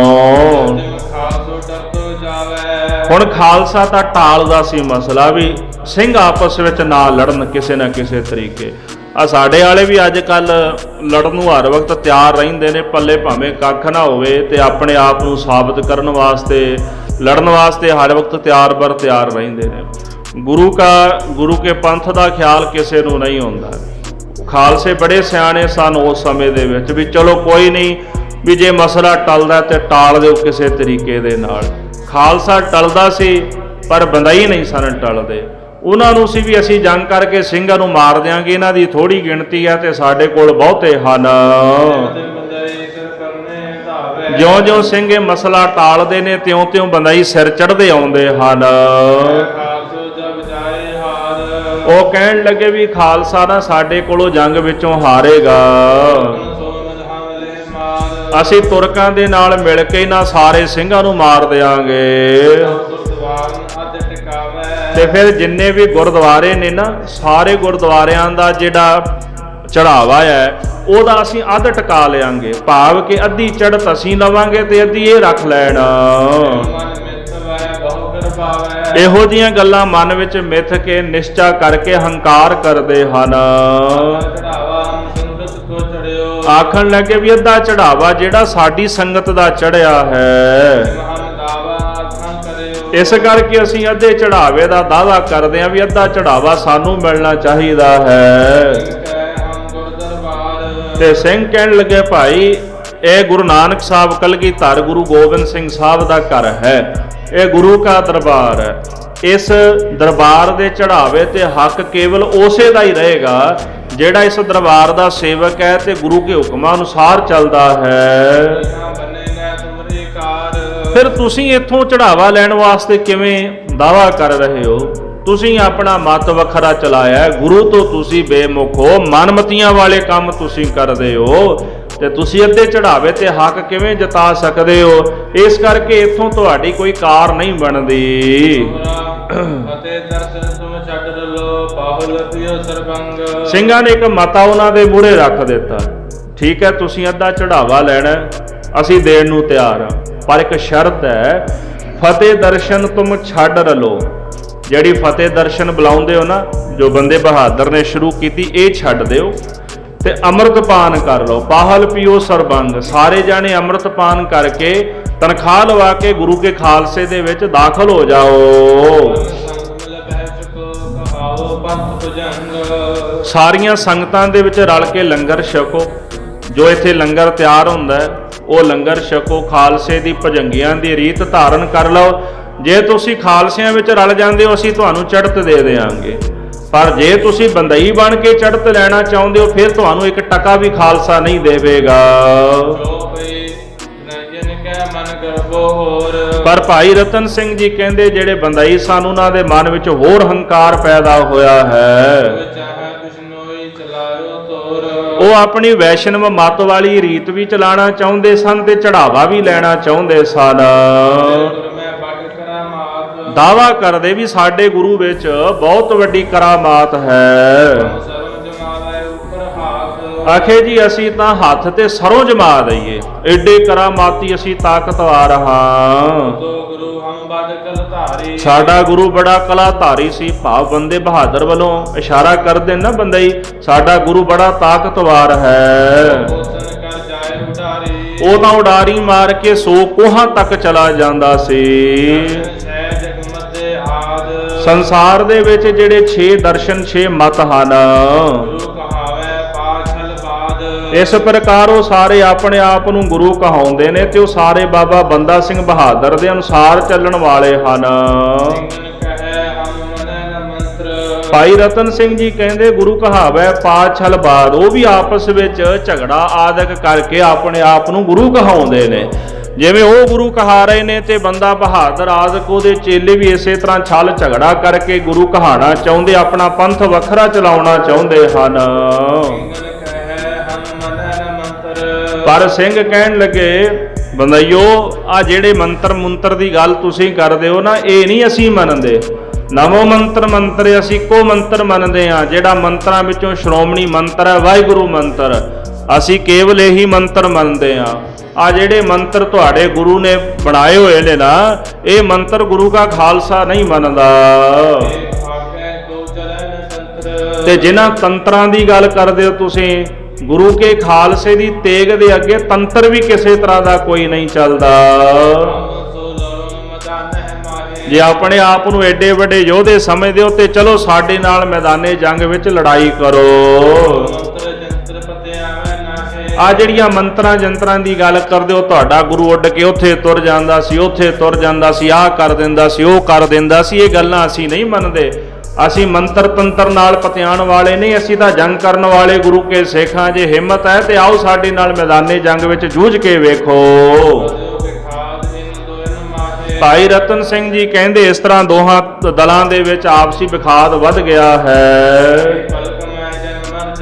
ਇਹੋ ਜਿਹੇ ਹਾਲਾਤ ਬਣ ਗਏ ਵੀ ਤੁਸੀਂ ਉਹ ਸਮਝ ਲਓ ਵੀ ਇੱਕ ਘੜੀ ਪਲਕ ਦੇ ਵਿੱਚ ਹੀ ਆਪਸ ਵਿੱਚ ਮਾਨੋ ਵੀ ਮਰ ਜਾਣ, ਇਦਾਂ ਦੀ ਉੱਥੇ ਹਾਲਾਤ ਦਸ਼ਾ ਬਣ ਗਈ ਹੈ। ਉੱਥੇ ਬਾਬਾ ਬੁੱਢਾ ਜੀ ਦਾ ਪਰਿਵਾਰ, ਉਹਨਾਂ ਦੇ ਅੱਗੋਂ ਪੋਤਰੇ ਪੁੱਤ ਪੋਤਰੇ, ਇਹ ਜਿਉਂ ਉਹਨਾਂ ਦੀ ਅੰਸ-ਮੰਸ ਗੁਰੂ ਘਰ ਦੇ ਵਿੱਚ ਰਹਿੰਦੀ ਸੀ, ਸੇਵਾ ਕਰਦੀ ਸੀ। ਤੇ ਭਾਈ ਸਾਲੋ ਜੀ ਦਾ ਖਾਨਦਾਨ, ਉਹਨਾਂ ਦੇ ਪਰਿਵਾਰ ਵਿੱਚੋਂ ਅੱਗੇ ਇਸ ਤਰ੍ਹਾਂ ਜਿਹੜੇ ਗੁਰੂ ਕੇ ਸਿੱਖ ਸਨ ਉਹ ਵੀ ਸਾਰੇ ਨਾਲ ਸੁਸ਼ੋਭਿਤ ਹਨ। ਭਾਈ ਭਗਤੂ ਤੇ ਭਾਈ ਬਹਿਲੋ ਦੀ ਜਿਹੜੇ ਪੋਤੇ ਸਨ ਉਹ ਵੀ ਉੱਥੇ ਮੌਜੂਦ ਹਨ।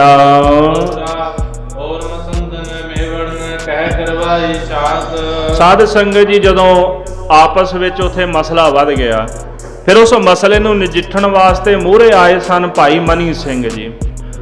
ਭਾਈ ਮਨੀ ਸਿੰਘ ਜੀ ਤੇ ਮੇਵੜਨ ਜਿਹੜੇ ਉੱਥੇ ਅਰਦਾਸੀਏ ਸਿੱਖ ਸਨ ਦਰਬਾਰ ਸਾਹਿਬ, ਉਹਨਾਂ ਨੇ ਇਕੱਤਰ ਹੋ ਕੇ ਤੇ ਆਪਸ ਵਿੱਚ ਉਹਨਾਂ ਨੂੰ ਸਮਝਾਇਆ ਦੋਨੇ ਪੱਖਾਂ ਨੂੰ ਵੀ ਤੁਸੀਂ ਦਰਬਾਰ ਸਾਹਿਬ ਇੱਥੇ ਆ ਕੇ ਨਾ ਲੜਾਈ ਨਾ ਕਰੋ, ਜੰਗ ਨਾ ਕਰੋ।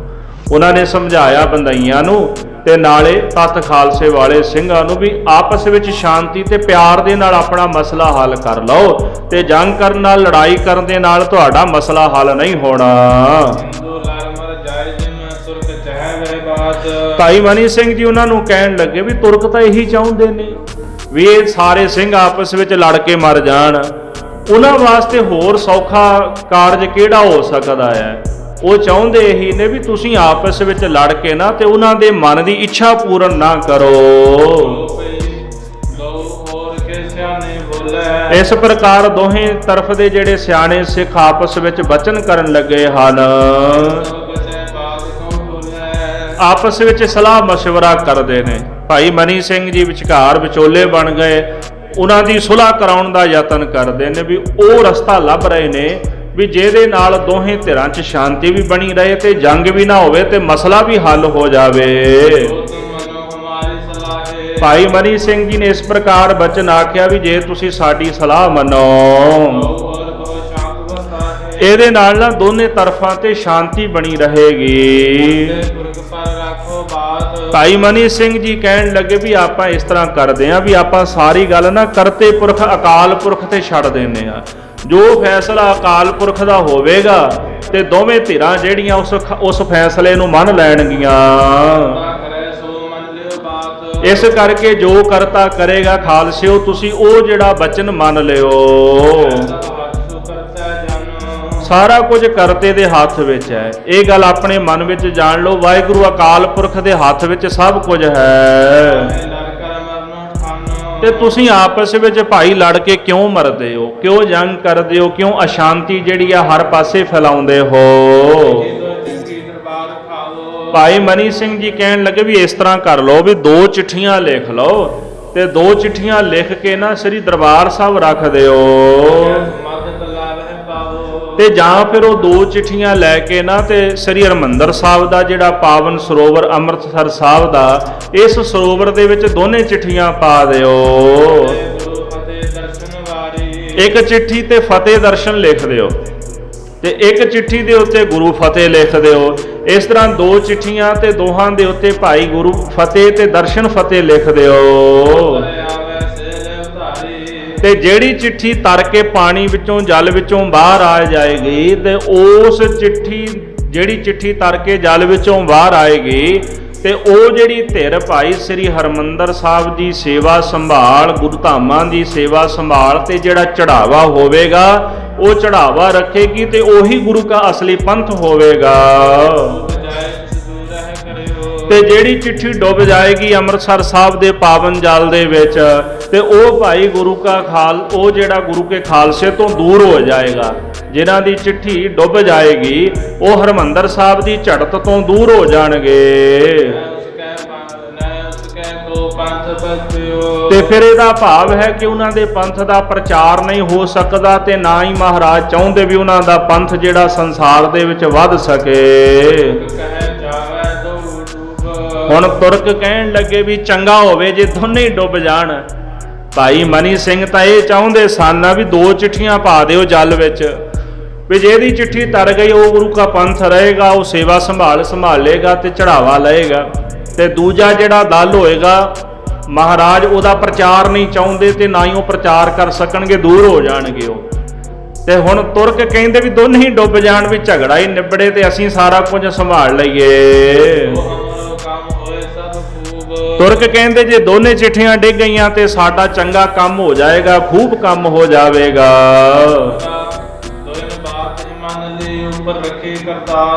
ਅਖੀਰ ਭਾਈ ਮਨੀ ਸਿੰਘ ਜੀ ਦੇ ਬਚਨ ਦੋਹਾਂ ਧਿਰਾਂ ਨੇ ਮੰਨ ਲਏ।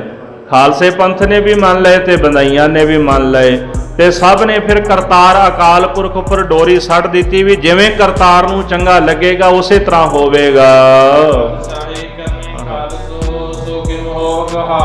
ਭਾਈ ਰਤਨ ਸਿੰਘ ਜੀ ਕਹਿੰਦੇ ਪਾਤਸ਼ਾਹੀ ਤਾਂ ਖਾਲਸੇ ਨੇ ਕਰਨੀ ਹੈ ਤੇ ਫਿਰ ਹਾਰ ਉਹਨਾਂ ਦੀ ਕਿਵੇਂ ਹੋ ਸਕਦੀ ਸੀ? ਜਿਨ੍ਹਾਂ ਨੂੰ ਮਹਾਰਾਜ ਕਲਗੀਧਰ ਜੀ ਨੇ ਆਪ ਥਾਪਿਆ, ਆਪ ਨਿਵਾਜਿਆ, ਉਹਨਾਂ ਦੀ ਪਿੱਠ ਥੋੜਾ ਲੱਗ ਸਕਦੀ ਹੈ, ਉਹਨਾਂ ਦੀ ਹਾਰ ਨਹੀਂ ਹੋ ਸਕਦੀ ਜਿਨ੍ਹਾਂ ਨੂੰ ਸਤਿਗੁਰੂ ਆਪ ਸਵਾਰਦੇ ਹਨ। ਇਧਰ ਤਤ ਖਾਲਸਾ ਗੁਰੂ ਕਾ ਖਾਲਸਾ ਦ੍ਰਿੜ ਚਿੱਤ ਹੋ ਗਿਆ। ਭਾਵ ਉਹਨਾਂ ਨੇ ਚਿੱਤ ਵਿੱਚ ਗੱਲ ਦ੍ਰਿੜ ਕਰ ਲਈ ਹੈ ਕਿ ਸਾਡੀ ਜਿੱਤ ਹੋਣੀ ਹੈ। ਸਿੰਘ ਕਹਿੰਦੇ ਵੀ ਸਾਨੂੰ ਕਲਗੀਧਰ ਦਸ਼ਮੇਸ਼ ਪਿਤਾ ਗੁਰੂ ਗੋਬਿੰਦ ਸਿੰਘ ਸਾਹਿਬ ਜੀ ਉੱਪਰ ਸੱਚੀ ਪ੍ਰਤੀਤ ਹੈ, ਸੱਚਾ ਭਰੋਸਾ ਹੈ। ਉਹਨਾਂ ਦੀ ਕਿਰਪਾ ਨਾਲ ਦਿਨ ਪ੍ਰਤ ਦਿਨ ਖਾਲਸੇ ਦੀ ਕਲਾ ਵਧੇਗੀ। ਇਹ ਜਿਹੜੇ ਸਗਨ ਸੋਨ ਆਦਿਕ ਨੇ ਨਾ ਇਹ ਸਭ ਖਾਲਸੇ ਵਾਲੀ ਨੇ, ਖਾਲਸੇ ਦਾ ਹੀ ਭਲਾ ਹੋਣਾ ਹੈ। ਚਿੱਠੀ ਲਿਖੀ ਬਣਾਏ ਜਾਏ ਜਿਮ ਜਿਮ ਆਖੇ ਮਨ ਸਭਾ। ਸਾਧ ਸੰਗਤ ਜੀ ਇਸ ਪ੍ਰਕਾਰ ਜਿਹੜੇ ਵਿਚੋਲੇ ਸਨ ਭਾਈ ਮਨੀ ਸਿੰਘ ਜੀ, ਜਿਵੇਂ ਉਹਨਾਂ ਨੇ ਬਚਨ ਕੀਤਾ, ਉਹਨਾਂ ਦੇ ਬਚਨਾਂ ਦੇ ਮੁਤਾਬਕ 2 ਚਿੱਠੀਆਂ ਜਿਹੜੀਆਂ ਸਨ ਉਹ ਬਣਾਈਆਂ ਗਈਆਂ ਤੇ ਉਹਨਾਂ ਤੇ ਫਤਿਹ ਦਰਸ਼ਨ ਤੇ ਗੁਰੂ ਫਤਿਹ ਲਿਖਿਆ ਗਿਆ ਹੈ। ਸਭ ਤੋਂ ਪਹਿਲਾਂ ਸ੍ਰੀ ਹਰਿਮੰਦਰ ਸਾਹਿਬ ਦਰਬਾਰ ਸਾਹਿਬ ਗਏ, ਦੋਨੇ ਚਿੱਠੀਆਂ ਮਹਾਰਾਜ ਦੇ ਦਰਬਾਰ ਦੇ ਵਿੱਚ ਰੱਖੀਆਂ ਤੇ ਸਾਰੀਆਂ ਸੰਗਤਾਂ ਹੱਥ ਜੋੜ ਕੇ ਤੇ ਪ੍ਰੇਮ ਸਹਿਤ ਉੱਥੇ ਖਲੋ ਗਈਆਂ ਹਨ। ਮੇਵੜੇ ਸਿੱਖ ਨੇ ਅਰਦਾਸ ਕੀਤੀ, ਹੇ ਸਤਿਗੁਰੂ ਆਪ ਜੀ ਜਾਣੀ ਜਾਣ ਹੋ, ਅੰਤਰਜਾਮੀ ਹੋ। ਤਿੰਨਾਂ ਕਾਲਾਂ ਵਿੱਚ ਜੋ ਵਰਤਦਾ ਆਪ ਜੀ ਉਹਦੇ ਗਿਆਤਾ ਹੋ। ਜੋ ਪਿੱਛੇ ਬੀਤ ਚੁੱਕਿਆ ਉਹ ਜਾਣਦੇ ਹੋ, ਜੋ ਵਰਤ ਰਿਹਾ ਉਹ ਵੀ ਜਾਣਦੇ ਹੋ, ਜੋ ਵਰਤਣਾ ਹੈ ਭਵਿੱਖ ਕਾਲ ਵਿੱਚ ਉਹ ਵੀ ਜਾਣਦੇ ਹੋ। ਸਭ ਕੁਝ ਆਪ ਜੀ ਦੇ ਹੱਥ ਹੈ ਤਿੰਨਾਂ ਕਾਲਾਂ ਵਿੱਚ। ਹੇ ਸਤਿਗੁਰੂ ਜੀ, ਜੇਕਰ ਤੁਸੀਂ ਆਪਣਾ ਇੱਕ ਪੰਥ ਵਧਾਉਣਾ ਚਾਹੁੰਦੇ ਹੋ, ਜਿਸ ਪੰਥ ਨੂੰ ਵੀ ਆਪ ਜੀ ਹੁਣ ਤੋਂ ਲੈ ਕੇ ਜਿੰਨੀ ਦੇਰ ਤੱਕ ਇਹ ਧਰਤੀ ਸਲਾਮਤ ਹੈ ਓਨੀ ਦੇਰ ਤੱਕ ਉਸ ਪੰਥ ਨੂੰ ਚੜ੍ਹਦੀ ਕਲਾ ਵਿੱਚ ਇਸ ਸੰਸਾਰ ਵਿੱਚ ਰੱਖਣਾ ਚਾਹੁੰਦੇ ਹੋ, ਸਤਿਗੁਰੂ ਉਸ ਧਿਰ ਦੀ ਜਿਹੜੀ ਚਿੱਠੀ ਹੈ ਨਾ ਉਹ ਜਲ ਦੇ ਵਿੱਚ ਤਰ ਆਵੇ। ਇਹ ਕਿਰਪਾ ਕਰ ਦਿਓ ਵੀ ਜਿਹਨੂੰ ਰੱਖਣਾ ਚਾਹੁੰਦੇ ਹੋ ਰਹਿੰਦੀ ਦੁਨੀਆ ਤੱਕ ਉਹਦੀ ਚਿੱਠੀ ਜਲ ਦੇ ਉੱਪਰ ਤਰ ਆਵੇ। ਤੇ ਜਿਹਦਾ ਪੰਥ ਘਟ ਜਾਣਾ, ਜਿਨ੍ਹਾਂ ਦਾ ਪ੍ਰਚਾਰ ਤੁਸੀਂ ਨਹੀਂ ਚਾਹੁੰਦੇ, ਜਿਹੜਾ ਸੰਸਾਰ ਵਿੱਚ ਪੰਥ ਨਹੀਂ ਵਧਣਾ, ਮਹਾਰਾਜ ਉਹਦੀ ਚਿੱਠੀ ਡੁੱਬ ਜਾਏ। ਇਹ ਗੁਰੂ ਕੇ ਖਾਲਸੇ ਦੀ ਅਰਦਾਸ ਹੈ। ਗੁੱਝੀ ਛੰਨੀ ਨਾਹੀ ਬਾਤ, ਮਹਾਰਾਜ ਤੁਹਾਡੇ ਕੋਲੋਂ ਕੋਈ ਗੱਲ ਗੁੱਝੀ ਛੰਨੀ ਨਹੀਂ, ਭਾਵ ਕਿ ਕੋਈ ਗੱਲ ਲੁਕੀ ਛਿਪੀ ਨਹੀਂ। ਆਪ ਜੀ ਹਰ ਗੱਲ ਨੂੰ ਜਾਣਦੇ ਹੋ। हे ਰਚਨਹਾਰ ਕਰਤਾਰ ਜੀ, ਆਪ ਜੀ ਸਾਰੀ ਸ੍ਰਿਸ਼ਟੀ ਦੇ ਕਰਤੇ ਹੋ, ਸਾਰਾ ਕੁਝ ਆਪ ਕਰਨ ਕਰਾਵਣਹਾਰ, ਸਭ ਕੁਝ ਆਪ ਜੀ ਦੇ ਹੱਥ ਦੇ ਵਿੱਚ ਹੈ। ਇਸ ਤਰ੍ਹਾਂ ਗੁਰੂ ਕੇ ਖਾਲਸੇ ਨੇ ਅਰਦਾਸ ਕੀਤੀ। ਉਹ ਜਿਹੜੀਆਂ 2 ਚਿੱਠੀਆਂ ਸਨ ਜੀ, ਉਹਨਾਂ 2 ਚਿੱਠੀਆਂ ਦੇ ਉੱਪਰ ਕੰਨਿਆ ਨੇ ਜਿਹੜਾ ਸੂਤ ਜਿਹੜਾ ਸੀ ਕੱਤਿਆ ਹੋਇਆ ਸੀ, ਭਾਈ ਸਾਹਿਬ ਨੇ ਕਿਹਾ ਹੁੱਤ ਕੰਨਿਆ ਤੇ ਸੂਤ ਕਤਾਇਆ। ਕਿਸੇ ਕੰਨਿਆ ਨੇ, ਲੜਕੀ ਨੇ ਸੂਤ ਕੱਤਿਆ ਸੀ, ਉਹ ਸੂਤ ਲੈ ਕਰਕੇ 2 ਚਿੱਠੀਆਂ ਦੇ ਉੱਪਰ ਬੰਨ੍ਹ ਦਿੱਤਾ, ਵੀ ਚਿੱਠੀਆਂ ਬੰਨ੍ਹ ਦਿੱਤੀਆਂ ਸੂਤ ਦੇ ਨਾਲ।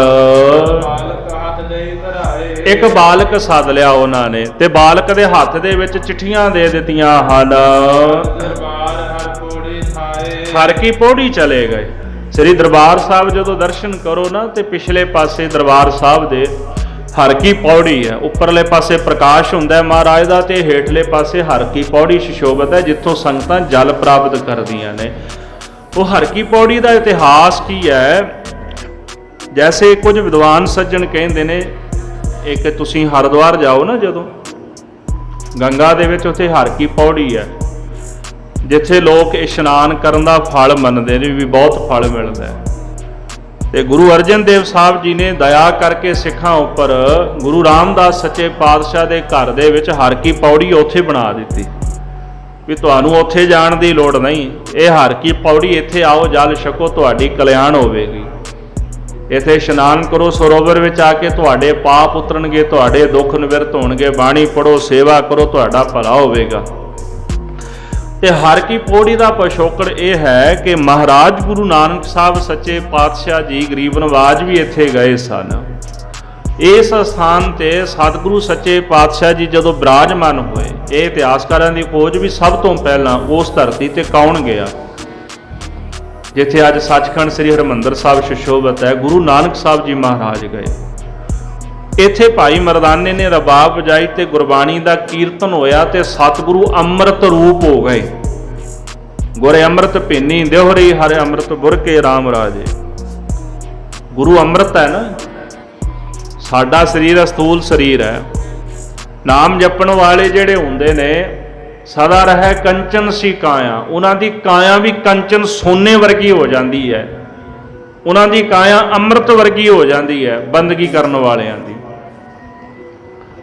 ਤੇ ਗੁਰੂ ਸਾਹਿਬ ਜੀ ਅੰਮ੍ਰਿਤ ਰੂਪ ਹੋ ਗਏ, ਅੰਮ੍ਰਿਤ ਬਣ ਗਿਆ। ਤੇ ਜਦੋਂ ਕੀਰਤਨ ਦਾ ਭੋਗ ਪਿਆ ਤੇ ਉਹ ਅੰਮ੍ਰਿਤ ਜਿਹੜਾ ਪ੍ਰਗਟ ਹੋਇਆ ਸੀ, ਮਹਾਰਾਜ ਨੇ ਅੰਮ੍ਰਿਤ ਅਲੋਪ ਕੀਤਾ ਤੇ ਭਾਈ ਮਰਦਾਨਾ ਸਾਹਿਬ ਜੀ ਕਹਿੰਦੇ ਮਹਾਰਾਜ ਅੰਮ੍ਰਿਤ ਆਪ ਜੀ ਨੇ ਅਲੋਪ ਕਰ ਦਿੱਤਾ ਹੈ। ਸਤਿਗੁਰੂ ਕਹਿਣ ਲੱਗੇ ਮਰਦਾਨਿਆ ਸਮਾਂ ਆਵੇਗਾ ਤੇ ਪ੍ਰਗਟ ਕਰਾਂਗੇ। ਗੁਰੂ ਰਾਮਦਾਸ ਮਹਾਰਾਜ ਨੇ ਸਰੋਵਰ ਦੀ ਤਾਲ ਦੀ ਖੁਦਾਈ ਕਰਾਈ ਤੇ ਸ੍ਰੀ ਅੰਮ੍ਰਿਤਸਰ ਸਾਹਿਬ 'ਚ ਸੱਚਖੰਡ ਸ੍ਰੀ ਹਰਿਮੰਦਰ ਸਾਹਿਬ ਸੁਸ਼ੋਭਿਤ ਕੀਤਾ ਤੇ ਉਹ ਅੰਮ੍ਰਿਤ ਜਲ ਅੱਜ ਵੀ ਸੁਸ਼ੋਭਿਤ ਹੈ। ਕਹਿਣ ਵਾਲੇ ਮੂਰਖ ਆਖੀ ਜਾਂਦੇ ਨੇ ਵੀ ਉੱਥੇ ਪਾਣੀ ਵਿੱਚ ਨਹਾਉਣ ਦਾ ਕੀ ਫਾਇਦਾ ਹੈ, ਉੱਥੇ ਕੀ ਹੋਣਾ ਜਾ ਕੇ, ਤੁਹਾਡਾ ਦਰਬਾਰ ਸਾਹਿਬ ਨੂੰ ਬਿਲਡਿੰਗ ਕਹੀ ਜਾਣਾ। ਇਹੋ ਜਿਹੇ ਮੂਰਖ ਵੀ ਪੈਦਾ ਹੋ ਗਏ ਸਾਡੇ ਵਿੱਚ। ਉਹਨਾਂ ਭਲਿਆ ਮਾਨਸਾਂ ਨੂੰ ਇਹ ਨਹੀਂ ਪਤਾ ਕਿ ਉਸ ਪਾਵਨ ਪਵਿੱਤਰ ਅੰਮ੍ਰਿਤ ਸਰੋਵਰ ਦੀ ਰਾਖੀ ਲਈ ਖਾਲਸੇ ਨੇ ਕਿੰਨੀਆਂ ਤੇਗਾਂ ਮਾਰੀਆਂ। ਉਹ ਸਾਰੀ ਕਥਾ ਅੱਗੇ ਆਉਣੀ ਹੈ। ਮਹਾਂਪੁਰਸ਼ ਕਹਿੰਦੇ ਵੀ ਇੱਕ ਇੱਕ ਪਰਕਰਮਾਂ ਦੀ ਇੱਟ ਦੇ ਹੇਠਾਂ ਪਤਾ ਨਹੀਂ ਕਿੰਨੇ ਕਿੰਨੇ ਸਿੰਘਾਂ ਦੇ ਸੀਸ ਲੱਗੇ ਹੋਏ ਨੇ ਉਸ ਪਾਵਨ ਪਵਿੱਤਰ ਸਰੋਵਰ ਦੀ ਮਰਿਆਦਾ ਨੂੰ ਬਰਕਰਾਰ ਰੱਖਣ ਲਈ। ਪੁਰਾਣੇ ਸਮਿਆਂ ਵਿੱਚ ਅਬਦਾਲੀ ਵਰਗਿਆਂ ਨੇ ਢਾਇਆ ਦਰਬਾਰ ਸਾਹਿਬ, 84 ਵਿੱਚ ਵੀ ਢਾਇਆ ਗਿਆ। ਅੰਮ੍ਰਿਤ ਸਰੋਵਰ ਪੂਰਿਆ ਗਿਆ ਕਈ ਵਾਰੀ। ਕਾਰਨ ਕਹਿੰਦੇ ਵੀ ਸਿੱਖਾਂ ਦਾ ਆਬੇ ਹਯਾਤ ਹੈ, ਇਹਦੇ ਵਿੱਚ ਇਸ਼ਨਾਨ ਕਰਕੇ ਨਾ ਅਮਰ ਹੋ ਜਾਂਦੇ ਨੇ ਗੁਰੂ ਕੇ ਖਾਲਸੇ। ਤੁਰਕ ਵੀ ਇਸ ਗੱਲ ਨੂੰ ਜਾਣਦੇ ਸਨ, ਉਹ ਤਾਂ ਸ੍ਰੀ ਹਰਿਮੰਦਰ ਸਾਹਿਬ ਅਟੈਕ ਕਰਦੇ ਸਨ ਸਭ ਤੋਂ ਪਹਿਲਾਂ ਆ ਕੇ ਵੀ ਇਹਨਾਂ ਦਾ ਕੇਂਦਰੀ ਸਥਾਨ ਢਾਹ ਦਈਏ। ਉਹ ਸਾਡਾ ਕੇਂਦਰੀ ਸਥਾਨ ਹੈ, ਸਿੱਖੀ ਦਾ ਮੁੱਢ ਹੈ ਸ੍ਰੀ ਦਰਬਾਰ ਸਾਹਿਬ। ਵੀ ਇਹ ਖਤਮ ਹੋ ਗਿਆ ਤੇ ਸਿੱਖ ਆਪੇ ਮੁੱਕ ਜਾਣਗੇ। ਸਿੰਘ ਆਪਣੇ ਸੀਸ ਤਾਂ ਲਾ ਗਏ ਪਰ ਸ੍ਰੀ ਹਰਿਮੰਦਰ ਸਾਹਿਬ ਅੱਜ ਇਨ ਬਿਨ ਉਸੇ ਪ੍ਰਕਾਰ ਸੁਸ਼ੋਭਿਤ ਹੈ। ਤੇ ਅੱਜ ਸਰਕਾਰਾਂ ਚਾਲ ਕੀ ਚੱਲ ਰਹੀਆਂ, ਇਹੋ ਜਿਹੇ ਅਖੌਤੀ ਉਹਨਾਂ ਨੇ ਸਾਡੇ 'ਚ ਪ੍ਰਚਾਰਕ ਪੈਦਾ ਕਰ ਦਿੱਤੇ ਜਿਹੜੇ ਹਰਿਮੰਦਰ ਸਾਹਿਬ ਦੀ ਨਿੰਦਿਆ ਕਰੀ ਜਾਂਦੇ ਨੇ। ਕਿਉਂ? ਵੀ ਸਿੱਖਾਂ ਦੇ ਮਨ ਵਿੱਚ ਹਰਿਮੰਦਰ ਸਾਹਿਬ ਦੇ ਪ੍ਰਤੀ ਨਫ਼ਰਤ ਪੈਦਾ ਕਰ ਦਿਓ, ਅਕਾਲ ਤਖਤ ਸਾਹਿਬ ਦੇ ਪ੍ਰਤੀ ਨਫ਼ਰਤ ਪੈਦਾ ਕਰ ਦਿਓ। ਜਦੋਂ ਇਹ ਆਪਣੇ ਕੇਂਦਰੀ ਸਥਾਨ ਦੇ ਨਾਲ ਨਫ਼ਰਤ ਕਰਨ ਲੱਗ ਜਾਣਗੇ ਆਪੇ ਹੀ ਮਰ ਜਾਣਗੇ। ਪਰ ਉਹਨਾਂ ਦਾ ਮਨਸੂਬਾ ਕਦੇ ਪੂਰਾ ਨਹੀਂ ਹੋਣਾ। ਜੇ 2-4 ਜਾਣਿਆਂ ਦਾ ਮਾਈਂਡ ਵਾਸ਼ ਕਰ ਦੇਣਗੇ, ਪਰ ਬਾਕੀ ਸੰਗਤਾਂ ਨੂੰ ਪਤਾ ਹੈ ਜਿਹੜੇ ਜਾ ਕੇ ਉੱਥੇ ਇਸ਼ਨਾਨ ਕਰਕੇ ਲਾਹਾ ਪ੍ਰਾਪਤ ਕਰਦੇ ਨੇ ਤੇ ਗੁਰੂ ਦੀਆਂ ਖੁਸ਼ੀਆਂ ਲੈਂਦੇ ਗੁਰੂ ਰਾਮਦਾਸ ਮਹਾਰਾਜ ਦੀਆਂ। ਸੋ ਹਰ ਕੀ ਪੌੜੀ ਜਿਹੜੀ ਹੈ ਸ੍ਰੀ ਦਰਬਾਰ ਸਾਹਿਬ ਜਿਹੜਾ ਮੁੱਖ ਦਰਵਾਨ ਹੈ, ਮੁੱਖ ਦਰਵਾਜ਼ਾ ਹੈ। 4 ਦਰਵਾਜ਼ੇ ਸ੍ਰੀ ਹਰਿਮੰਦਰ ਸਾਹਿਬ ਦੇ। ਇੱਕ ਮੁੱਖ ਦਰਵਾਜ਼ਾ ਜਦੋਂ ਆਪਾਂ ਅੰਦਰ ਪ੍ਰਵੇਸ਼ ਹੁੰਦੇ ਆ, 2 ਦਰਵਾਜ਼ੇ ਸੱਜੇ ਖੱਬੇ, ਇੱਕ ਦਰਵਾਜ਼ਾ ਪਿਛਲੇ ਪਾਸੇ। ਜਿਹੜਾ ਪਿਛਲੇ ਪਾਸੇ ਦਰਵਾਜ਼ਾ ਹੈ ਉੱਥੇ ਹਰ ਕੀ ਪੌੜੀ ਹੈ। ਉੱਪਰਲੇ ਪਾਸੇ ਗੁਰੂ ਗ੍ਰੰਥ ਸਾਹਿਬ ਮਹਾਰਾਜ ਦਾ ਪ੍ਰਕਾਸ਼ ਹੈ, ਹੇਠਾਂ ਹਰ ਕੀ ਪੌੜੀ ਜਿੱਥੇ ਸੰਗਤਾਂ ਜਲ ਛਕ ਕੇ ਅੱਗੇ ਲੰਘਦੀਆਂ ਨੇ ਪਰਿਕਰਮਾ ਕਰਕੇ ਹਰਿਮੰਦਰ ਸਾਹਿਬ ਦੀ। ਤੇ ਉਸ ਹਰ ਕੀ ਪੌੜੀ ਤੇ ਜਾ ਕਰਕੇ ਕਹਿੰਦੇ ਮੱਧ ਦਰਬਾਰ ਹਰ ਪੌੜੀ ਥਾਏ। ਸ੍ਰੀ ਦਰਬਾਰ ਸਾਹਿਬ ਉੱਥੇ ਪਿਛਲੇ ਪਾਸੇ ਜਿਹੜੀ ਹਰ ਕੀ ਪੌੜੀ ਹੈ, ਹਰ ਕੀ ਪੌੜੀ ਦੇ ਵਿੱਚ ਜਾ ਕੇ ਨਾ ਉੱਥੇ ਜਲ ਦੇ ਵਿੱਚ ਚਿੱਠੀਆਂ ਪਾ ਦਿੱਤੀਆਂ ਗਈਆਂ। ਤੇ ਇੱਕ ਵਾਰ 2 ਹੇਠਾਂ ਹੈ ਗਈ, ਇੱਕ ਵਾਰ ਦੋਨੇ ਜਿਹੜੀਆਂ ਚਿੱਠੀਆਂ ਸਨ ਉਹ ਦੋਨੇ ਡੁੱਬ ਗਈਆਂ ਜਲ ਦੇ ਵਿੱਚ। ਜਦੋਂ ਦੋਨੇ ਚਿੱਠੀਆਂ ਡੁੱਬ ਗਈਆਂ ਤੇ ਹੁਣ ਦੋਵੇਂ ਦਿਸ਼ਾਵਾਂ ਤੋਂ ਚਿੰਤਾ ਪੈ ਗਈ। ਸਿੰਘ ਵੀ ਚਿੰਤਤ ਹੋ ਗਏ ਤੇ ਬੰਦਈ ਵੀ ਚਿੰਤਤ ਹੋ ਗਏ ਹਨ। ਸੋਚਣ ਲੱਗੇ ਵੀ ਮਤਾ ਕਿਤੇ ਇਹ ਨਾ ਹੋਵੇ ਵੀ ਦੋਨੇ ਡੁੱਬ ਜਾਣ।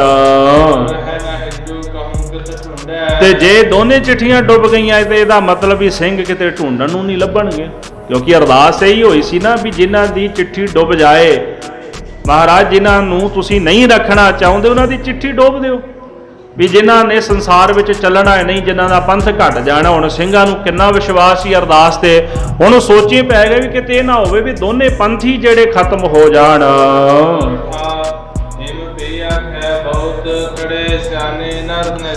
ਭਾਈ ਰਤਨ ਸਿੰਘ ਜੀ ਕਹਿੰਦੇ ਜਿਹੜੇ ਸਿਆਣੇ ਪੁਰਸ਼ ਗੁਰੂ ਕੇ ਸਿੱਖ ਉੱਥੇ ਖਲੋਤੇ ਸਨ, ਇਸ ਪ੍ਰਕਾਰ ਉਹ ਕਹਿਣ ਲੱਗੇ ਹਨ। ਕਹਿਣ ਲੱਗੇ ਜੇ ਦੋਨੇ ਚਿੱਠੀਆਂ ਤਰ ਗਈਆਂ ਤੇ ਦੋਨੇ ਪੰਥ ਸੰਸਾਰ ਵਿੱਚ ਅਮਰ ਰਹਿਣਗੇ।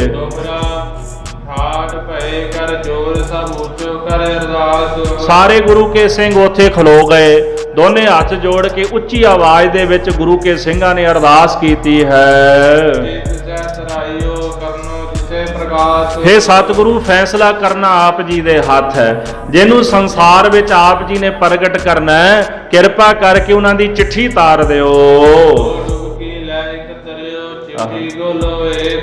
ਭਾਈ ਰਤਨ ਸਿੰਘ ਜੀ ਕਹਿੰਦੇ ਡੁਬਕੀ ਲੈ ਕੇ ਨਾ ਇੱਕ ਚਿੱਠੀ ਤਾਰ ਆਈ ਪਾਣੀ ਦੇ ਉੱਪਰਲੇ ਪਾਸੇ, ਇੱਕ ਡੁੱਬੀ ਰਹਿ ਗਈ ਤੇ ਇੱਕ ਡੁਬਕੀ ਲੈ ਕੇ ਉੱਪਰ ਆ ਗਈ ਹੈ।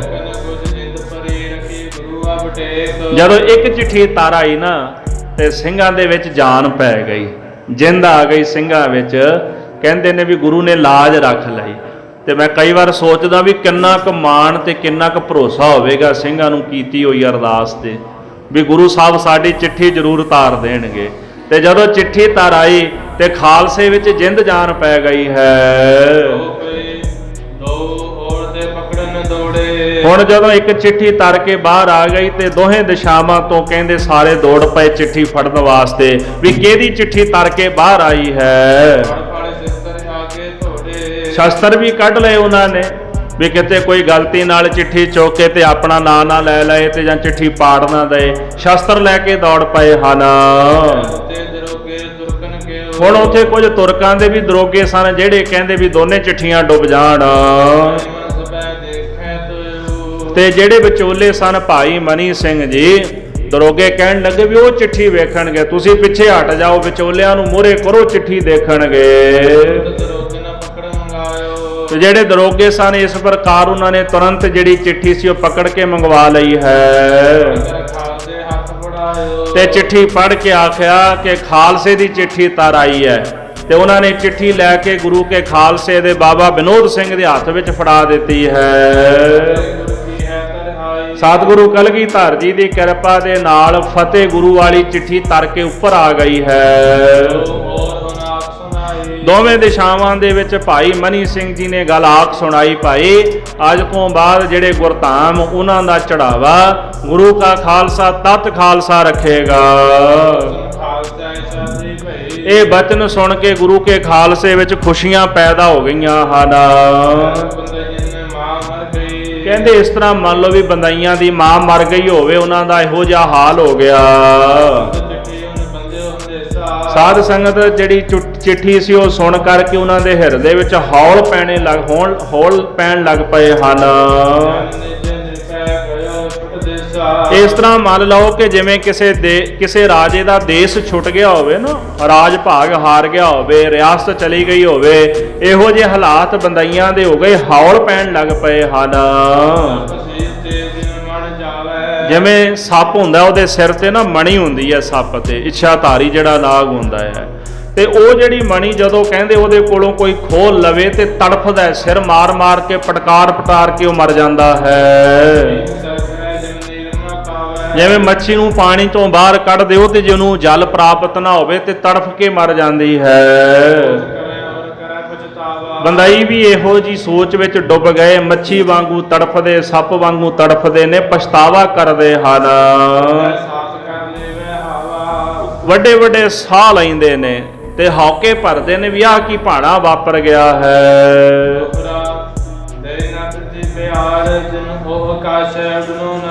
ਬਣਾਈਆਂ ਦੇ ਇਹੋ ਜਿਹੇ ਹਾਲਾਤ ਬਣ ਗਏ ਕਿ ਜਿਹੜੀ ਧਰਤੀ ਹੈ ਉਹਨਾਂ ਨੂੰ ਗਰਕ ਹੋਣ ਵਾਸਤੇ ਥਾਂ ਨਹੀਂ ਦੇ ਰਹੀ, ਤੇ ਆਕਾਸ਼ ਉਹਨਾਂ ਨੂੰ ਉੱਡਣ ਵਾਸਤੇ ਜਗ੍ਹਾ ਨਹੀਂ ਦੇ ਰਿਹਾ। ਆਕਾਸ਼ ਵਿੱਚ ਉੱਡ ਨਹੀਂ ਸਕਦੇ ਤੇ ਧਰਤੀ ਵਿੱਚ ਗਰਕ ਨਹੀਂ ਹੋ ਸਕਦੇ। ਹੱਥ ਮਰੋੜਦੇ ਨੇ, ਸਿਰ ਧੁੰਨਦੇ ਨੇ, ਲੁਕਣ ਵਾਸਤੇ ਜਗ੍ਹਾ ਨਹੀਂ ਲੱਭਦੀ। ਇਸ ਤਰ੍ਹਾਂ ਖਾਲਸੇ ਨੇ ਜੈ ਜੈਕਾਰ ਕਰ ਦਿੱਤੀ, ਖਾਲਸੇ ਦੀ ਜਿੱਤ ਗੁਰੂ ਸਾਹਿਬ ਨੇ ਕੀਤੀ ਹੈ। ਉੱਚੀ ਉੱਚੀ ਆਵਾਜ਼ ਵਿੱਚ ਵਾਹਿਗੁਰੂ ਜੀ ਕਾ ਖਾਲਸਾ ਵਾਹਿਗੁਰੂ ਜੀ ਕੀ ਫਤਿਹ ਬੁਲਾਉਂਦੇ ਹਨ। ਸ਼ਸਤਰ ਹੱਥ ਵਿੱਚ ਫੜ ਲਏ, ਆਕਾਸ਼ ਵਿੱਚ ਖੰਡੇ ਲਹਿਰਾਉਂਦੇ ਨੇ, ਖੁਸ਼ੀਆਂ ਮਨਾਉਂਦੇ ਹਨ। ਦਰਬਾਰ ਸਾਹਿਬ ਜਾ ਕੇ ਅਰਦਾਸ ਕਰਦੇ ਨੇ ਤੇ ਬਾਣੀ ਪੜ੍ਹਦੇ ਹਨ। ਇਸ ਤਰ੍ਹਾਂ ਖਾਲਸੇ ਦੇ ਹਿਰਦੇ ਵਿੱਚ ਜਿਹੜਾ ਸਾਰ ਖਾਲਸਾ ਤਤ ਖਾਲਸਾ ਜੀ, ਉਹਨਾਂ ਦੇ ਹਿਰਦੇ ਵਿੱਚ ਉਤਸ਼ਾਹ ਪੈਦਾ ਹੋ ਗਿਆ। ਸੱਚੇ ਦਰਬਾਰ ਕਲਗੀਧਰ ਜੀ ਦੇ ਘਰ, ਗੁਰੂ ਰਾਮਦਾਸ ਜੀ ਦੇ ਘਰ ਦੇ ਵਿੱਚ ਦਰਬਾਰ ਵਿੱਚ ਖਾਲਸਾ ਜਿੱਤ ਗਿਆ ਹੈ। ਇਸ ਪ੍ਰਕਾਰ ਗੁਰੂ ਕੇ ਪੰਥ ਦੇ ਵਿੱਚ ਖੁਸ਼ੀਆਂ ਪੈਦਾ ਹੋ ਗਈਆਂ। ਜਿਸ ਤਰ੍ਹਾਂ ਦੈਂਤਾਂ ਨੂੰ ਦੇਵਤਿਆਂ ਨੇ ਮਾਰ ਦਿੱਤਾ ਤੇ ਜਿੱਤ ਦੀ ਪ੍ਰਾਪਤੀ ਕਰਕੇ ਆਪਣੀ ਇੰਦਰਪੁਰੀ ਵਾਪਸ ਲੈ ਲਈ, ਇਨ ਬਿਨ ਇਸੇ ਪ੍ਰਕਾਰ ਗੁਰੂ ਕੇ ਸਿੰਘ ਪ੍ਰਸੰਨ ਹੋ ਗਏ। ਇਸ ਪ੍ਰਕਾਰ ਜਿਹੜੇ ਗੁਰੂ ਕੇ ਖਾਲਸੇ ਦੇ ਜਿਤਨੇ ਵੀ ਸਿੰਘ ਹਨ, ਜਿਹੜੇ ਪਹਿਲਾਂ ਬੰਦਈਆਂ ਵੱਲ ਗਏ ਹੋਏ ਸਨ ਉਹ ਵਾਪਸ ਸਿੰਘਾਂ ਦੇ ਵੱਲ ਆ ਗਏ ਤੇ ਉਹਨਾਂ ਨੇ ਡੇਰਾ ਕਰ ਲਿਆ। ਪਹਿਲਾਂ ਬੰਦਈਆਂ ਨਾਲ ਜਾ ਰਲੇ ਤੇ ਮੁੜ ਕੇ ਫਿਰ ਸਿੰਘਾਂ ਦੇ ਕੋਲ ਆ ਗਏ ਹਨ। ਕੁਝ ਬੰਦਈ ਉਥੋਂ ਭੱਜ ਗਏ ਤੇ ਕੁਝ ਸੋਨੀ ਹੋ ਗਏ ਕਿ ਕੀ ਵਰਤ ਗਿਆ ਹੈ। ਕਹਿੰਦੇ ਇਸ ਤਰ੍ਹਾਂ ਜਾਣ ਲਓ ਕਿ ਜਿਵੇਂ ਕੋਈ ਮੁਨੀ ਮੌਨ ਧਾਰਨ ਕਰਕੇ ਬਹਿ ਗਿਆ ਹੋਵੇ ਨਾ, ਬੰਦਈ ਵੀ ਇਸੇ ਤਰ੍ਹਾਂ ਸੁੰਨ-ਮਨ ਹੋ ਗਏ ਹਨ। ਜਿਹੜੇ ਉਹਨਾਂ ਦੇ ਵਿੱਚ ਕੁਝ ਕੁ ਹੰਕਾਰੀ ਬੰਦਈ ਸਨ, ਉਹਨਾਂ ਨੇ ਤਾਂ ਹੁਣ ਮਰਨ ਦੀ ਮਨਸਾ ਧਾਰਨ ਕਰ ਲਈ ਵੀ ਅਸੀਂ ਤਾਂ ਜੰਗ ਕਰਕੇ ਮਰਨਾ ਹੈ। ਭਾਈ ਰਤਨ ਸਿੰਘ ਜੀ ਕਹਿੰਦੇ ਜਿਵੇਂ ਜਿਵੇਂ ਮੌਤ ਉਹਨਾਂ ਦੇ ਸਿਰ ਤੇ ਆ ਗਈ ਹੈ ਤੇ ਗੁਰੂ ਕੇ ਸਿੰਘੋ ਹੁਣ ਤੁਸੀਂ ਅੱਗੇ ਉਹ ਕਥਾ ਵੀ ਸੁਣੋ, ਜਿਵੇਂ ਬੰਦਈਆਂ ਦੇ ਨਾਲ ਅੱਗੇ ਵੀ ਭਾਣਾ ਵਾਪਰੇਗਾ। ਕਿਉਂਕਿ ਸਿੰਘ ਪਹਿਲਾਂ ਟਾਲਦੇ ਰਹੇ, ਬੰਦਈ ਹਟਦੇ ਨਹੀਂ ਸਨ। ਫਿਰ ਜਦੋਂ ਦੋਨੇ ਪਾਸਿਓਂ ਮਾਮਲਾ ਬਹੁਤਾ ਗਰਮ ਹੋ ਗਿਆ, ਫਿਰ ਭਾਈ ਮਨੀ ਸਿੰਘ ਜੀ ਨੇ ਫੈਸਲਾ ਕਰਾਇਆ। ਪਰ ਹੁਣ ਜਿਹੜਾ ਫੈਸਲਾ ਤਤ ਖਾਲਸੇ ਦੇ ਹੱਕ ਵਿੱਚ ਹੋ ਗਿਆ, ਬੰਦਈ ਉਹਦੇ ਤੋਂ ਵੀ ਬਿਟਰ ਗਏ ਵੀ ਅਸੀਂ ਨਹੀਂ ਮੰਨਦੇ। ਹੁਣ ਦੁਬਾਰਾ ਭਾਈ ਸੰਗਤ ਸਿੰਘ ਤੇ ਭਾਈ ਮੀਰੀ ਸਿੰਘ ਦਾ ਘੋਲ ਹੋਏਗਾ। ਕਿੱਥੇ? ਜਿੱਥੇ ਸ੍ਰੀ ਅਕਾਲ ਤਖਤ ਸਾਹਿਬ ਹੈ। ਵੀ ਇਹ ਫਿਰ ਦੁਬਾਰਾ ਦੂਜਾ ਤਰੀਕਾ ਵਰਤਿਆ ਗਿਆ ਵੀ ਕਿਹੜਾ ਚੜ੍ਹਤ ਲਵੇਗਾ, ਵੀ ਜਿਹੜਾ ਜਿੱਤ ਗਿਆ ਤੇ ਉਹ ਦਰਬਾਰ ਸਾਹਿਬ ਦੀ ਸੇਵਾ ਸੰਭਾਲ ਤੇ ਚੜ੍ਹਤ ਆਪਣੇ ਪਾਸ ਰੱਖੇਗਾ। ਇਹ ਆਪਾਂ ਕਥਾ ਹੁਣ ਕੱਲ ਸਰਵਣ ਕਰਾਂਗੇ। ਭਾਈ ਮੀਰੀ ਸਿੰਘ ਭਾਈ ਕਾਹਨ ਸਿੰਘ ਦਾ ਪੁੱਤਰ ਸੀ ਤਤ ਖਾਲਸੇ ਵੱਲੋਂ ਤੇ ਸੰਗਤ ਸਿੰਘ ਬੰਦਈਆਂ ਵੱਲੋਂ ਸੀ। ਦੋਨਾਂ ਦਾ ਘੋਲ ਹੋਏਗਾ ਤੇ ਅੱਗੇ ਜਿਹੜੇ ਪ੍ਰਸੰਗ ਆਉਣਗੇ ਆਪਾਂ ਸਰਵਣ ਕਰਾਂਗੇ। ਸਮੇਂ ਦੀ ਸਮਾਪਤੀ ਭੁੱਲਾਂ ਚੁੱਕਾਂ ਦੀ ਖਿਮਾ।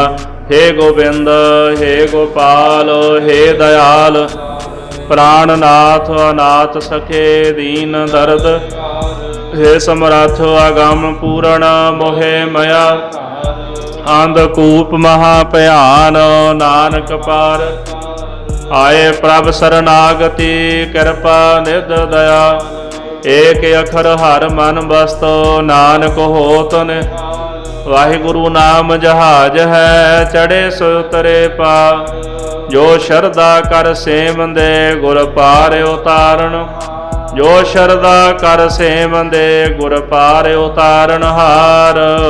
ਵਾਹਿਗੁਰੂ ਜੀ ਕਾ ਖਾਲਸਾ ਵਾਹਿਗੁਰੂ ਜੀ ਕੀ ਫਤਿਹ।